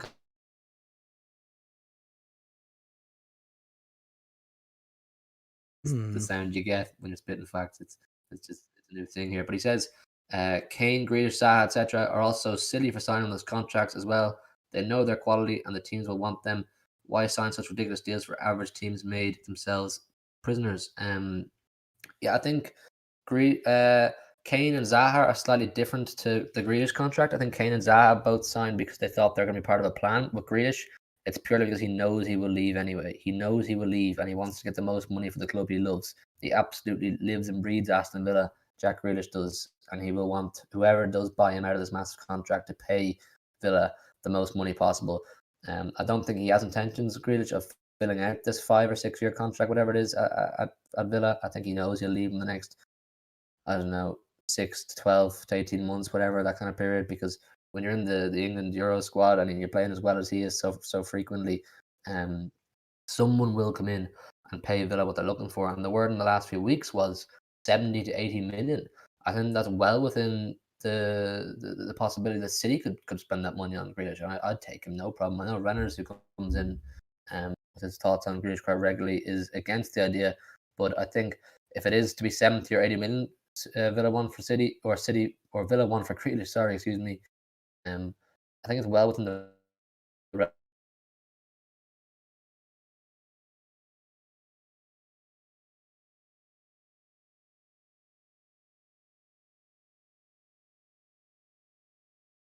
Oh dear.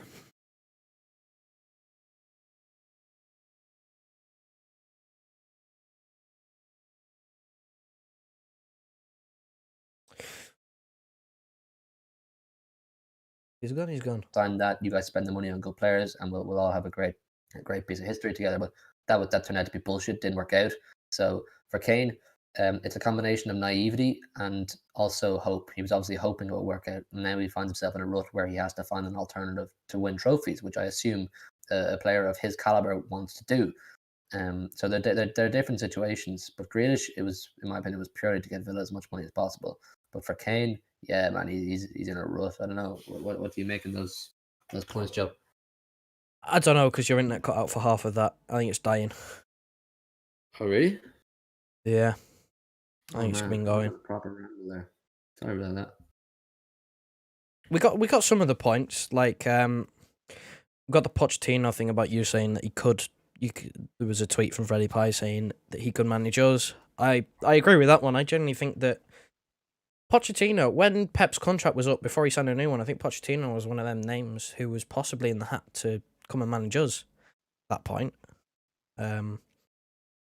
Yeah. I also agree with the point about the contracts as well. The Grealish one is a bit different. He loves Villa. He's a Villa through and through, captain, youth academy, youth product. He just wants. Hey! Hang on! Hazard's on screen now. I thought he was injured. Warming up. Oh my god! I swear he was dead. He's warming up, mate. I didn't even know he was fit. I just remember him going off with an ankle, like coming off the bench back from injury and picking up another ankle injury and going off again. And Dara said surgery to me, so I immediately thought, oh, he's dusted for the season. Nah, it turns out, here he is. This is why you never trust Dara Revel as a source of information. I'd love to see him come on. If he scores, I say this about loads of former players, if he scores, does he celebrate? Yes. Yeah, he does. So I said the same thing about Gundogan against Dortmund. I said if Gundogan was to score, which he didn't, but if he was to score, would he celebrate? No. I think he has it in him that he's too nice. He just wouldn't celebrate. Someone like Hazard, who wanted to leave Chelsea, yeah, I think he celebrates. I agree with you. Do you reckon he comes on here? He's proper warming up, by the way. I don't know if you saw it. Yeah, he's like proper on the sideline, bib on, coat on, warming up, actually out, moving. There's Luka Modric, man. He's had no involvement in this game. That was what his first. I think that's the first thing he did. In this game, I think just there, try and dribble past a few people. But the Grealish thing, I think it's different. Kane as well was sold a dream, but see what Cameron's saying here. I believe Mourinho was only brought in for all or nothing series. There must be a release clause for Grealish because he should be playing in the Champions League. I don't think there is a release clause for Grealish. I think, like I said, he signed that contract knowing he will leave, and he wants Villa, his club, to get as much money as possible. 70 to 80 million is the word. And I think that's well within the realms for City to purchase him. I mean, City spent, say, 75 million on Grealish, and what, you get 7 or 8 class years out of him? He's 25. It's a no-brainer for me. I don't think release clause, yes, but no. There's no written price release clause in his contract that you can pay and you're guaranteed to get him. But in reality, yes, there is, because if an offer comes for what they want, see, they'll sell him. It's a non-written release clause. It's we will always accept an offer of 70 to 80. We just haven't written in his contract. I mean, can you ask for any more than that if you're Aston Villa? Can you ask for more than 70, 80? The guy's never played European football. He's never won anything. Yes, he's a top player, but he's no history of winning much other than getting Villa promoted, probably single-handedly. Is he in that category of players that you can say 100 million or nothing? This is the problem Rennes has. Rennes doesn't have a problem with the player because he thinks Jack Grealish, I think he said before, he's a decent or quite a good, Premier League player. I think his issue is more the price being like 80 to 100. That's astronomical money. I think that's where Rennes is coming from when we talk about signing Grealish, because I kind of agree with him. I don't think he is quite that upper echelon of like 80 million, but if you're going to want him, you're going to have to pay him. Yeah, no, I can understand for sure Renner's train of thought on that front. I mean, I don't personally think he is just yet. I mean, he's a quality player. Don't get me wrong, Jack Grealish, quality player.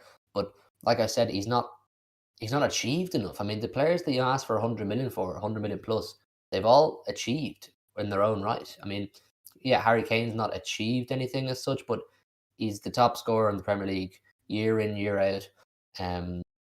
He brought them to champion. He was part of their Champions League final campaign. Obviously, he wasn't there for the semi-final and the final, but he's a massive part in it. England captain, regular scorer for England, will probably break Alan Shearer's record. He's got, you just know about Kane, but with Grealish, he's not achieved that level of stature yet. I'm sure he would if he moved to a club like City or United, maybe. But I don't know. It's definitely a question worth begging to the people, because people will value him differently depending on how often you watch him. I think 75 million is reasonable. It'd be like buying who would be like buying. I don't know. It might be like buying, say, Sané or someone. Maybe not. Maybe not Sané. I don't know. You compare him to. He's like quality player, and you tell he's got massive potential, but he's not done it at the very, very highest level yet. Like I said, he's never played European football. Jack Grealish. See, it's an interesting one. And do you think he'll actually be in the mix for transfer to City this summer, Joe? Yes, with the amount of stuff that comes out about him, like the other week when we were playing Villa, they about him and Southgate admiring the amount of like movement and space we had for passing options. It's stuff like that where you think, is there any more he can do to hint at the fact that he wants to come and play for us? Like, he's even going, wow, look at the way they play. Oh my God. He's being linked. Wow, I fancy the arse off Kevin De Bruyne. The guy literally idolizes Kevin De Bruyne, even though he cropped him earlier on in the season, but still. How much more can he do to hint at the fact that he'd like to play for us? He'd like to move to City. How much more can he do, realistically? I think he realizes, first of all, playing under Pep, it's going to maximize his potential. He'll probably reach his highest potential. And also, our style of play probably suits him. Really fast-paced wingers, good link-up play, have all the ball all the time. He could really flourish at City, especially under Pep. Pep gets the best out of these kind of players. It'd be like getting in a slightly older Foden for Pep. You could make him better and better all the time. I think he'd be unbelievable. Play multiple positions. You think of Foden being able to play off either side in the midfield as a false nine. Grealish could do the same. I don't know about off the right. I don't know because I haven't seen him there, but he's played off the left, played in the midfield. I would guarantee he'd do a good job as a false nine. It's popped into my head because Daniel's come in the chat and said we have to play with the false nine. I think we do because we play better with it. Yeah, it has to be a De Bruyne false nine. No one else. It doesn't work with anyone else, in my opinion. It's so ineffective with anyone else. De Bruyne is the best false nine. Jesus, I want him to play there. Sterling striker at all. Ball in. We've actually talked nothing about this Chelsea Madrid game. It's been crap. Yeah, well, the second half hasn't really been as good as the first half, as there's a few more comments. Cameron saying price is also based on how much he's worth to the club, as he's vital to Villa along with the quality, and he has, and quality he has, and of course his age is a factor. Yeah, he's mid-20s. He's still got quite a few years left in him. He's club captain. He's Villa's best player. I mean, that'll bump up his price. English tax as well. That's a thing. I mean, Harry Maguire went for 80, so you can't tell me he would have gone for the same if he wasn't English. Jack Grealish is 25. It'll be 26 in September. Again, he's mid-20s. He's still he's only like halfway through his career. At most, halfway through. Yeah. He loves KDB. Yeah, no, he's made it clear so many times, Jack Grealish. He absolutely loves Kevin De Bruyne. I'd imagine he would love to play beside him. So I think if he's to go anywhere, City surely is the destination. He loves Kevin De Bruyne. He's made it clear, apart from the fact, again, where he broke him. Wasn't he the reason De Bruyne was out for 4 or 5 weeks? Yeah, he loves him, apart from the fact that he broke him before the biggest month in the club's season. Yeah, we're just lucky Gundogan stepped up in that period, aren't we? I still can't believe February. That was incredible. Without Kevin De Bruyne, all wins in that February period. Who thought it? Well, you did because you predicted it, but I said it. I said 15 out of 15 Premier League points in February. Cameron says Jesus will always be a winner to me. Will always be a winner to me as well. He's always been not a City player to me. I don't care. Like, yeah, he's better on the wing, but we've got Foden, got Sterling, got Mahrez. I don't think there's a place for him. No, but if they're obviously he's gonna have a place whipped in. He's gonna have a place because Pep loves him, but so we've got to kind of deal with it really, essentially. But if he is going to be played, I want to see him on the wing. I don't want to see him up front again. It's painful. Ziyech and Reece James coming on here for Chelsea. I think I saw Eden Hazard as well for Madrid. I think. Did you? Yeah, I think I did, yeah. What are the odds he gets injured? Just for entertainment value. Casemiro. On the attack. Rare forward run from Casemiro. That's where Gundo won Player of the Year for me, Cameron said. Yeah, he has to be in the running for Player of the Year. The guy was just exceptional for about 6 weeks. And it's not as if he was only really good for that period and not the rest. He's been good, really good, even outside that period. But that period, he was just magical. He just couldn't stop scoring. It was something like 14 goals or something. Ridiculous number of goals. 2 at Anfield. Could have had a hat trick if he kept the ball on the floor. Yeah. The guy was unreal.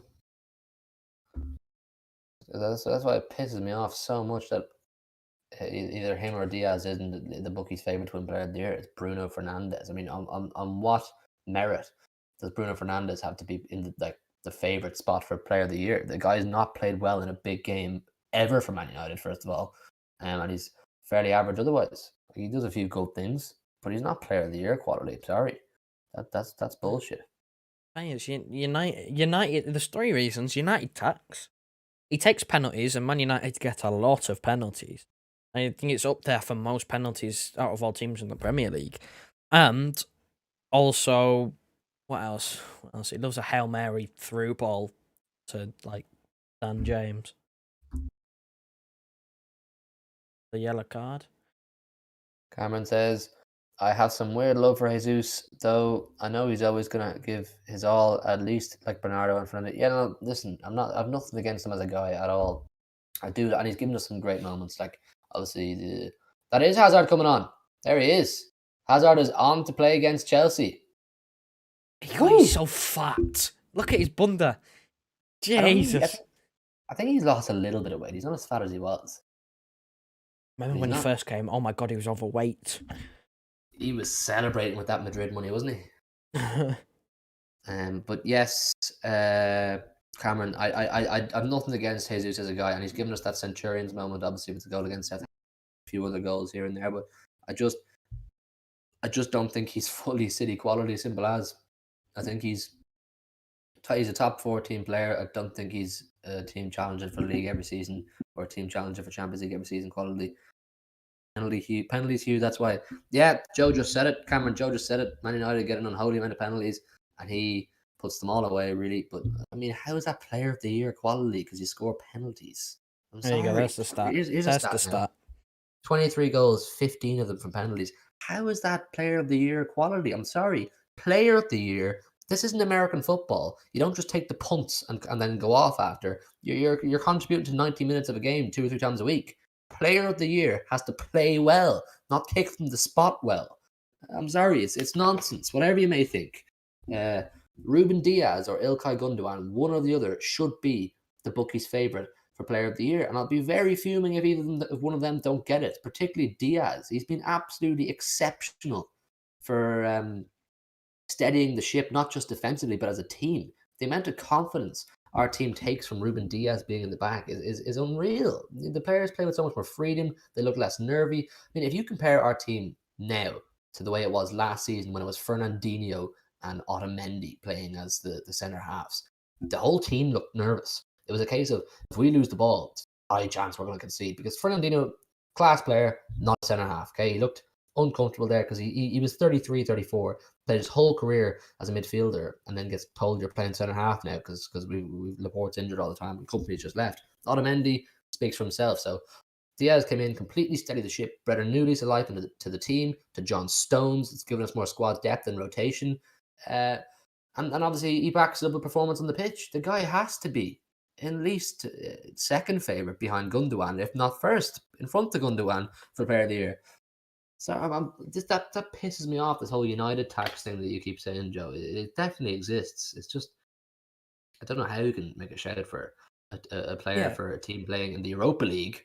It's a mixture of United quite a bit in the Premier League. Not in the running for any cup competitions. Can be in the running for fucking Player of the Year. My God. It's a mixture of United tax, because United are always favourites because of their history and all this other crap, and also anti-City tax that also exists because they don't like us. It's true, they don't like us. They hate us because we're good. Yeah, no, the thing is, it's a simple case of they just want the same teams every year. Liverpool, United, they'd like Arsenal to be there as well. The same teams, and that's why they're always pushing that agenda on the Sky Sports build-ups and stuff like, oh, the two big teams, United and Liverpool, all the history, blah, blah, blah, blah. Fuck off. Neither of them this season anyway could get anywhere near Manchester City. They couldn't have the bootlaces of Manchester City. So to start pushing their players forward for Player of the Season and, individual awards, it's absolute nonsense. It's complete agenda against City. Sorry, I mean, I'm sorry. You need to read the headline today from the Guardian. Surely, plenty of you saw it. I put it up on my own Instagram story. It's not the Ryan Giggs thing, is it? No, it's this one by Jonathan Wilson in the Guardian. He's a top sports journalist for the Guardian, who are based in Manchester, by the way. The Guardian. It's Manchester City fans left unhappy by curse of constantly winning trophies. Would you fuck off? Just praise the team. They just won a cup. They're going for Premier League now. They could wrap it up next week if Liverpool beat United and we beat Palace. We could be Premier League champions by next weekend. And if we beat PSG, have one foot in the door for Champions League final. Just praise us. Stop putting us down. I don't know any City fans out there who feel cursed because we constantly win trophies. If you're supporting City and you hate us winning trophies, you don't support City. Fact. Honest to God, mate, the bullshit out there is ridiculous. Yeah, and the Giggs thing I was referring to as well, if nobody's seen it, Giggs is currently what? He's been done for... I can't remember. Anyway, he's been done for something really bad, right? And instead of putting former Man United player Ryan Giggs, they put former Man City youth player Ryan Giggs, because they didn't want to drag Man United's name through the mud. They'd rather do it to us. Exactly. Absolute shithousery of the finest art from the media on that front. Then Ryan Giggs, if you're going to tell me he's known best for being a Manchester City youth player, You don't know anything about football. He's one of the most iconic Man United players of all time. I can't believe I have to even make that point. It just certifies that we're that massive that he's more well known for being with us than United. We're just massive. We're just huge.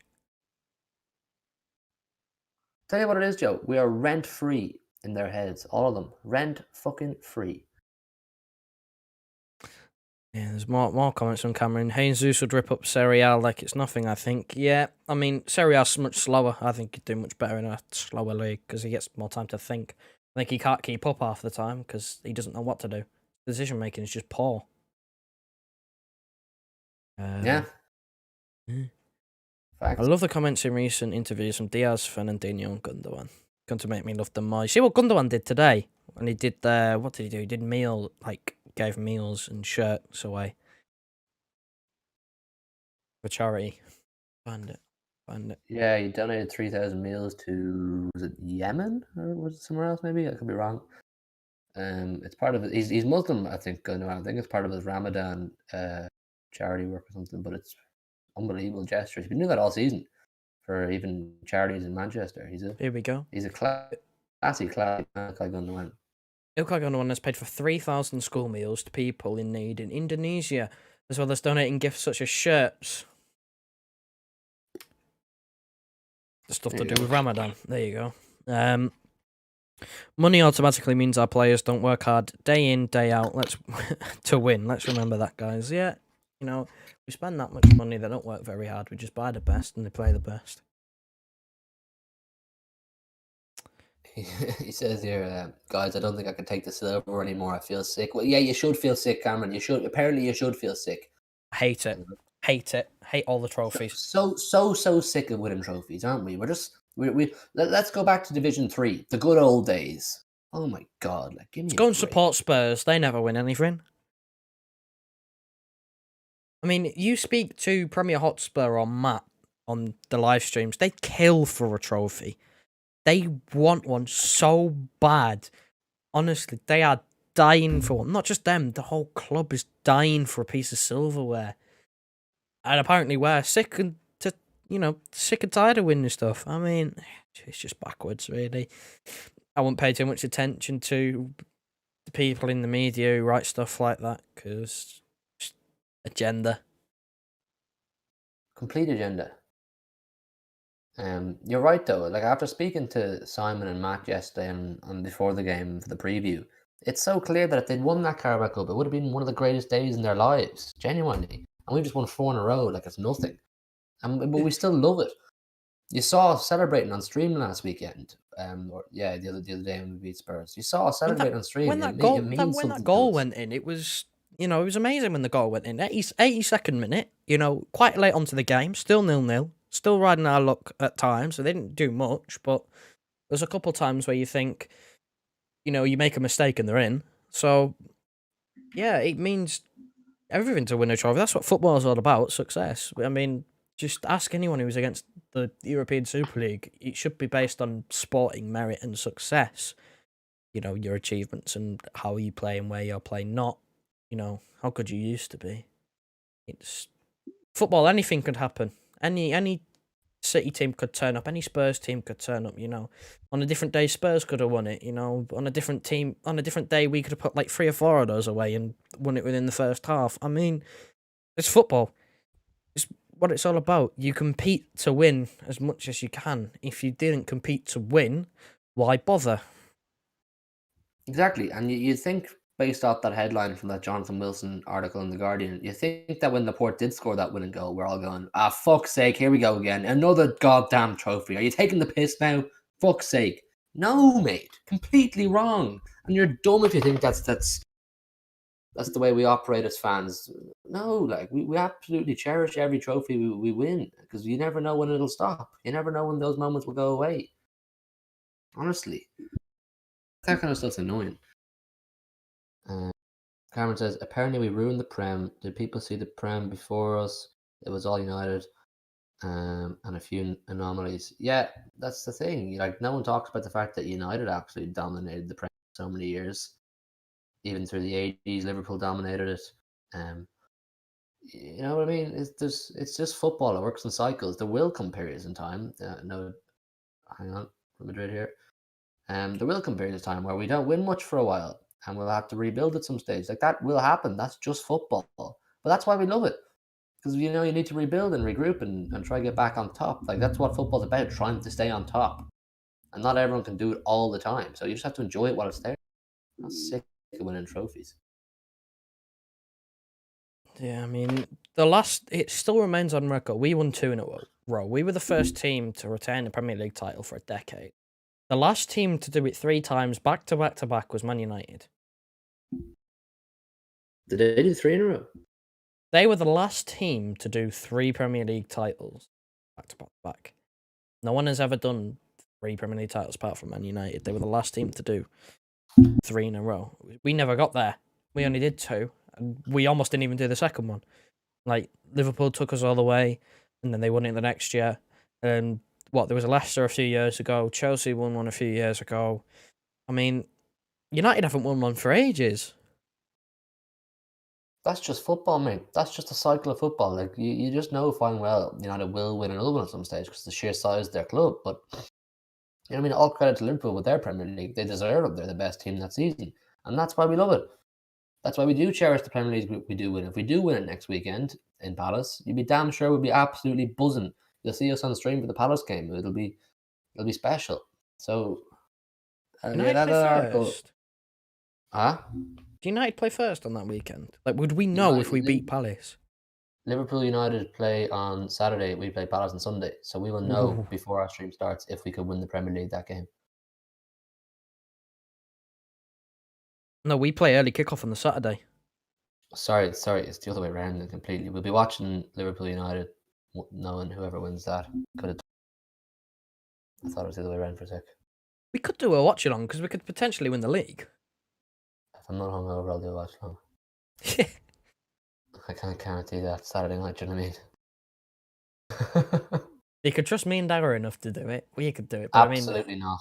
Absolutely not. Again, one, can't, because we're a liability, both of us together. And 2, we might not even beat Palace. Like, that's not even guaranteed. As much as we should, it's not even guaranteed anymore.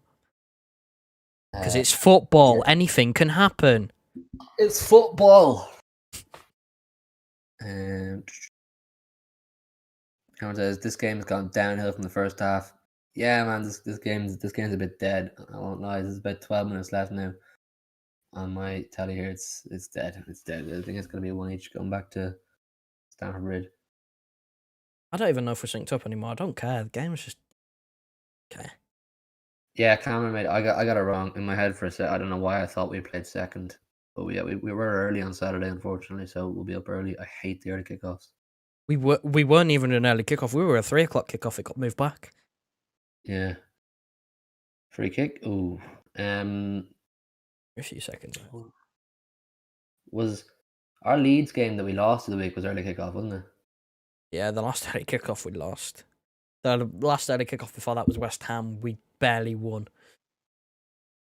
Cameras, if we win the Champions League, is it not a treble? If so, why not? It is a treble. It is a treble. But the United fans who obviously won their treble in 99, they don't like the idea of another English team completing the treble. But it's a treble. They like it. Damn sure if they won a League Cup, a Champions League, and a Premier League, they'd be saying we've won the treble twice.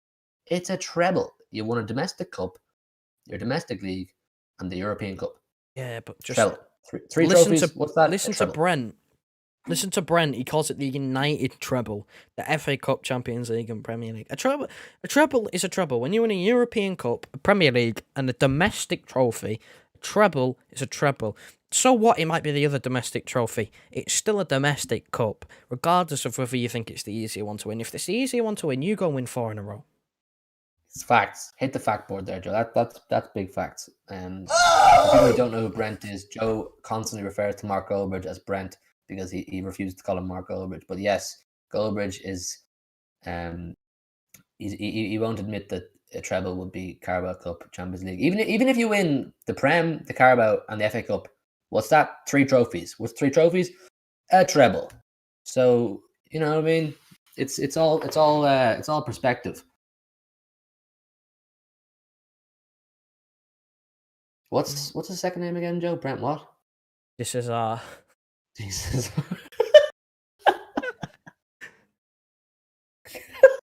I can't take it seriously. I don't know why I find it so funny. Mark Goldbridge. Ah, yes, his real name, Brent. This is our.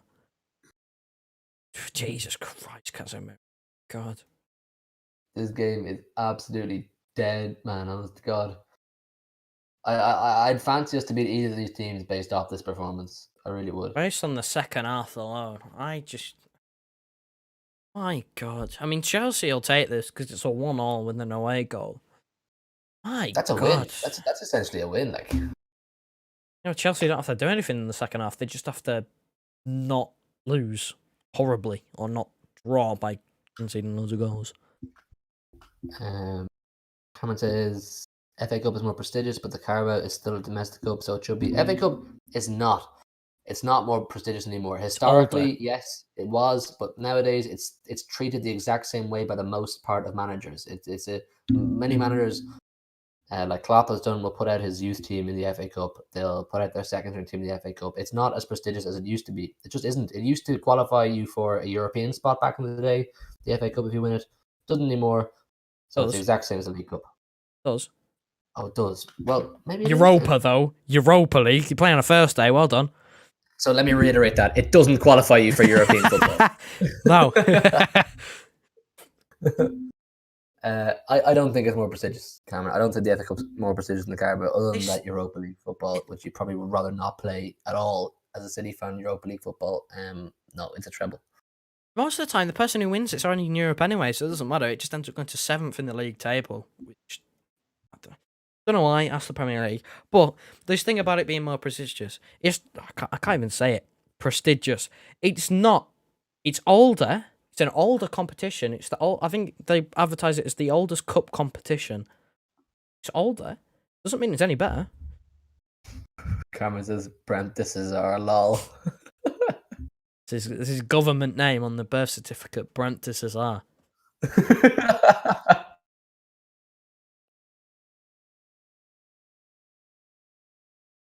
Big up, Brent. He apologised to City fans of the week. Yeah, he said, I'd rather they ruin football rather than the Super League. Still believes we're ruining football, but at least he apologised. Renners is out here saying he likes it. Hazard got on the ball? Not really. Renners is in the chat again. He says he likes the FA Cup. I like the FA Cup, but I mean, it's no more prestigious or more important than the Carabao. I like them all. I want to win them all. Honest to God, I like them all. But I don't think either is more prestigious than the other. Renners says, I think the League Cup sounds better. It probably does sound better. But, we want to win them all. We're City. There's no reason we can't win them all. But what my point is, when you win the Champions League and the Premier League, and then one or the other of the domestic cups, it's still a treble. None of this United treble stuff. Fuck off, Brent de Cesar. It's a treble. And I'll say that to him. Get him on the stream, and I'll say it to him. Treble is a treble. You win 3 trophies. It's considered a treble because you win 3. How about this, Brent de Cesar, right? We'll call ours a City treble, and you can continue calling yours a United treble. How about that? Who wins? City. The Premiership sounds better. Yeah, of course it does, Renners. The Premiership it's the bread and butter, mate. That's the one. City need to win as many as we can. We need to play catch up. I have no doubt in a few years' time we will be right up there in terms of silverware as the Liverpool United. Track Renners. 4 in a row Carabao Cups. We're level with Liverpool on 8 for most Carabao Cups. We're already starting to, take over in the history books. You're massive. Your United 99 treble winning side was that good. Why didn't you win everything? Why didn't you do the quadruple then? Come on, answer the question. Why didn't you win the League Cup along with everything else? If it's so easy and that team was the best team the Premier League's ever seen, why did you not win the League Cup? Exactly. A City treble should include the Carabao. The Carabao is our cup. It's the City Cabbage Cup. It's ours. It belongs in the Etihad. Cabbage. It says, I want Pep to sign a 10-year contract. Don't we all, mate? Don't we all? I mean, I don't think he will, but listen, we've gone for another few years, so enjoy him while he's here, Renners. Enjoy him while he's here. I'd quite like him to do 10 years here. People like Aguero, Silva, and company, and Dem Man, as we usually Man. say.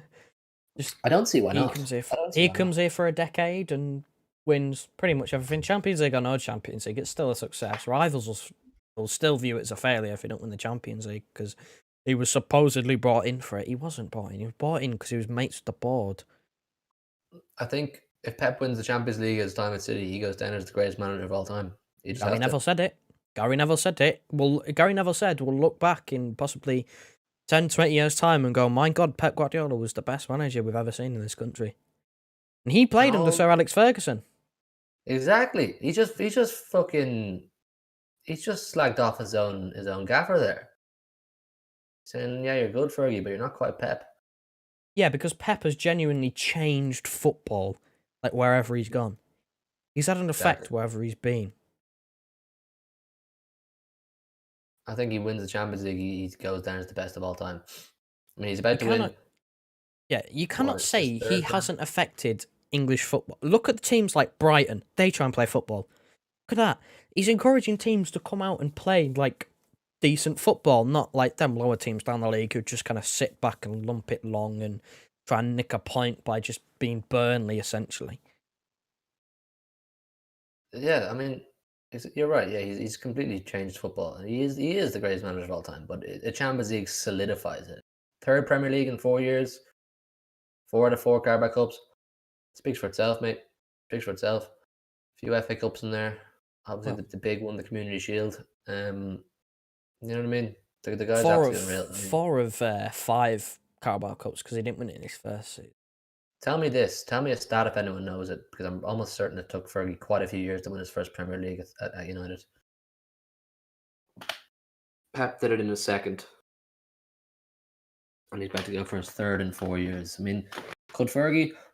Not in his first few years, anyway. Took him quite a while to get into the full flow. So, yeah. I always remember being told that Ferguson got off to quite a rocky start at United, and there was a chance that he could have lost his job if he kept on going. I don't know whether that's true or not. He got his job at United based on the fact that I'm pretty sure. He got his job at United based on the fact that he won a European Cup Winners' Cup as the manager of Aberdeen, and then he did get off to a rocky start at United, and obviously, the rest is history. But Pep's done this so quickly at City, so quickly.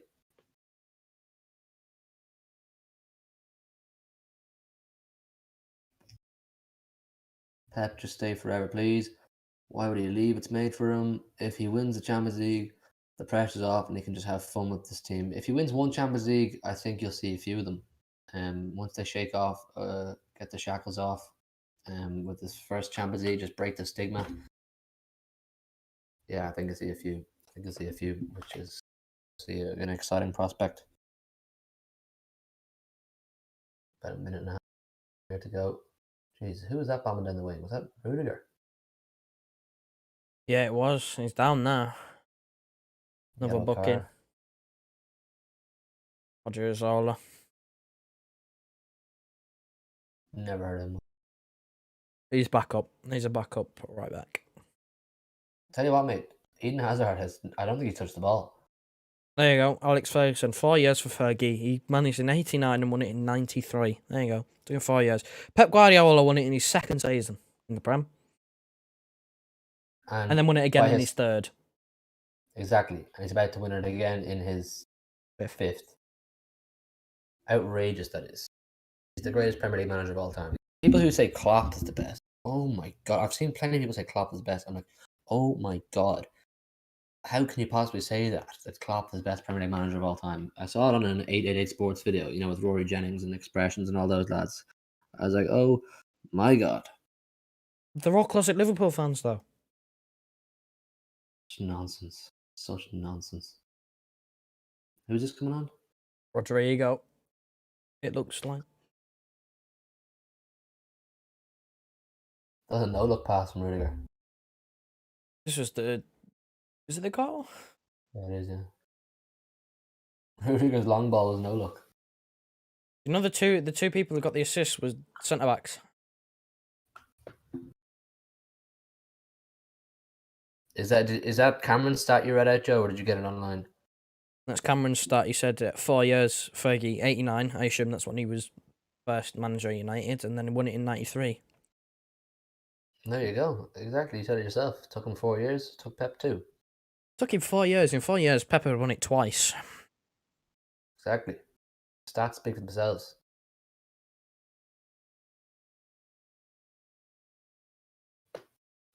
Oh, yeah. I mean, there'll always be that thing of Alex Ferguson did it for longer at United. He did it for what, a couple of decades, 20-odd years. Yeah, he has longevity over Pep. Obviously, he's older. Well, I reckon Pep's achieved. I reckon the trophies per season in England is probably better for Pep because he's been here. For, what? Obviously shorter, but I genuinely think he's won more per season. I think he has too. Yeah. The Champions League would just be the cherry on top. There's Like 3 minutes added on here. Season 1 he won nothing. Season 2 was Premier League and the League Cup. Season 3 was domestic quadruple, however you want to tell that. All 4 domestic trophies in one season. First domestic treble, like clean sweep in the men's era of the Premier League. I think the league in general, but definitely the Premier League.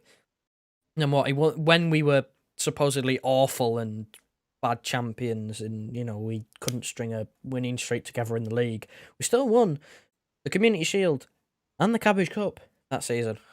2 pieces of silverware still. Not bad, isn't it, for a team that fell off supposedly? And for a team that fell off and let Liverpool almost break our 100 points record and go unbeaten, not bad. Exactly. And he didn't win a UCL for 10 years and won it twice in 23 years. So, yeah, well, Pep's already won it twice. If he wins this one, this will be 3 times in his managerial career. So, Fergie only won it twice, didn't he? Yeah, Pep's already done that. Pep's already won it twice. Jesus Christ. Both at Barca. Both at Barca with Messi, but apparently he can only win it with Messi. So. I just, even as a City fan, obviously it'd be amazing to win it, but even just to prove the critics wrong for Pep, it'd be unbelievable. Like we've had a few rival fans say they'd like for Pep to win it just to prove the rival fans wrong, that he doesn't need Messi and he can do it, just to prove the critics that he's not some fraud who isn't that good in Europe. There's plenty of rival fans out there who just recognize how good Pep is. They just do, and they probably will all, even the fans who don't recognize it right now, will actually appreciate him when he's gone. It's only when they're gone you really do appreciate them.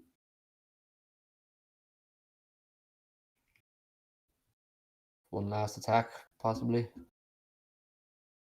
or over the injury time. Well, yeah, we're like 30 seconds plus on injury time right now. Dead second half, man. Dead second half. There it is. There it is. 1 each in Madrid, so Chelsea have the advantage going back to Stamford Bridge, and now the baton is passed to us. It is our turn to go to Paris and try and get a result. I think we should wrap the stream up now. We just wanted to come on, watch the game together, chat to you guys, but join us tomorrow night for our big one. It's the big one of the week, biggest of the season, biggest in Pep's era, the Champions League semi-final. We'll hopefully see you all there. Joe, hit the soundboard one last time and wrap it up.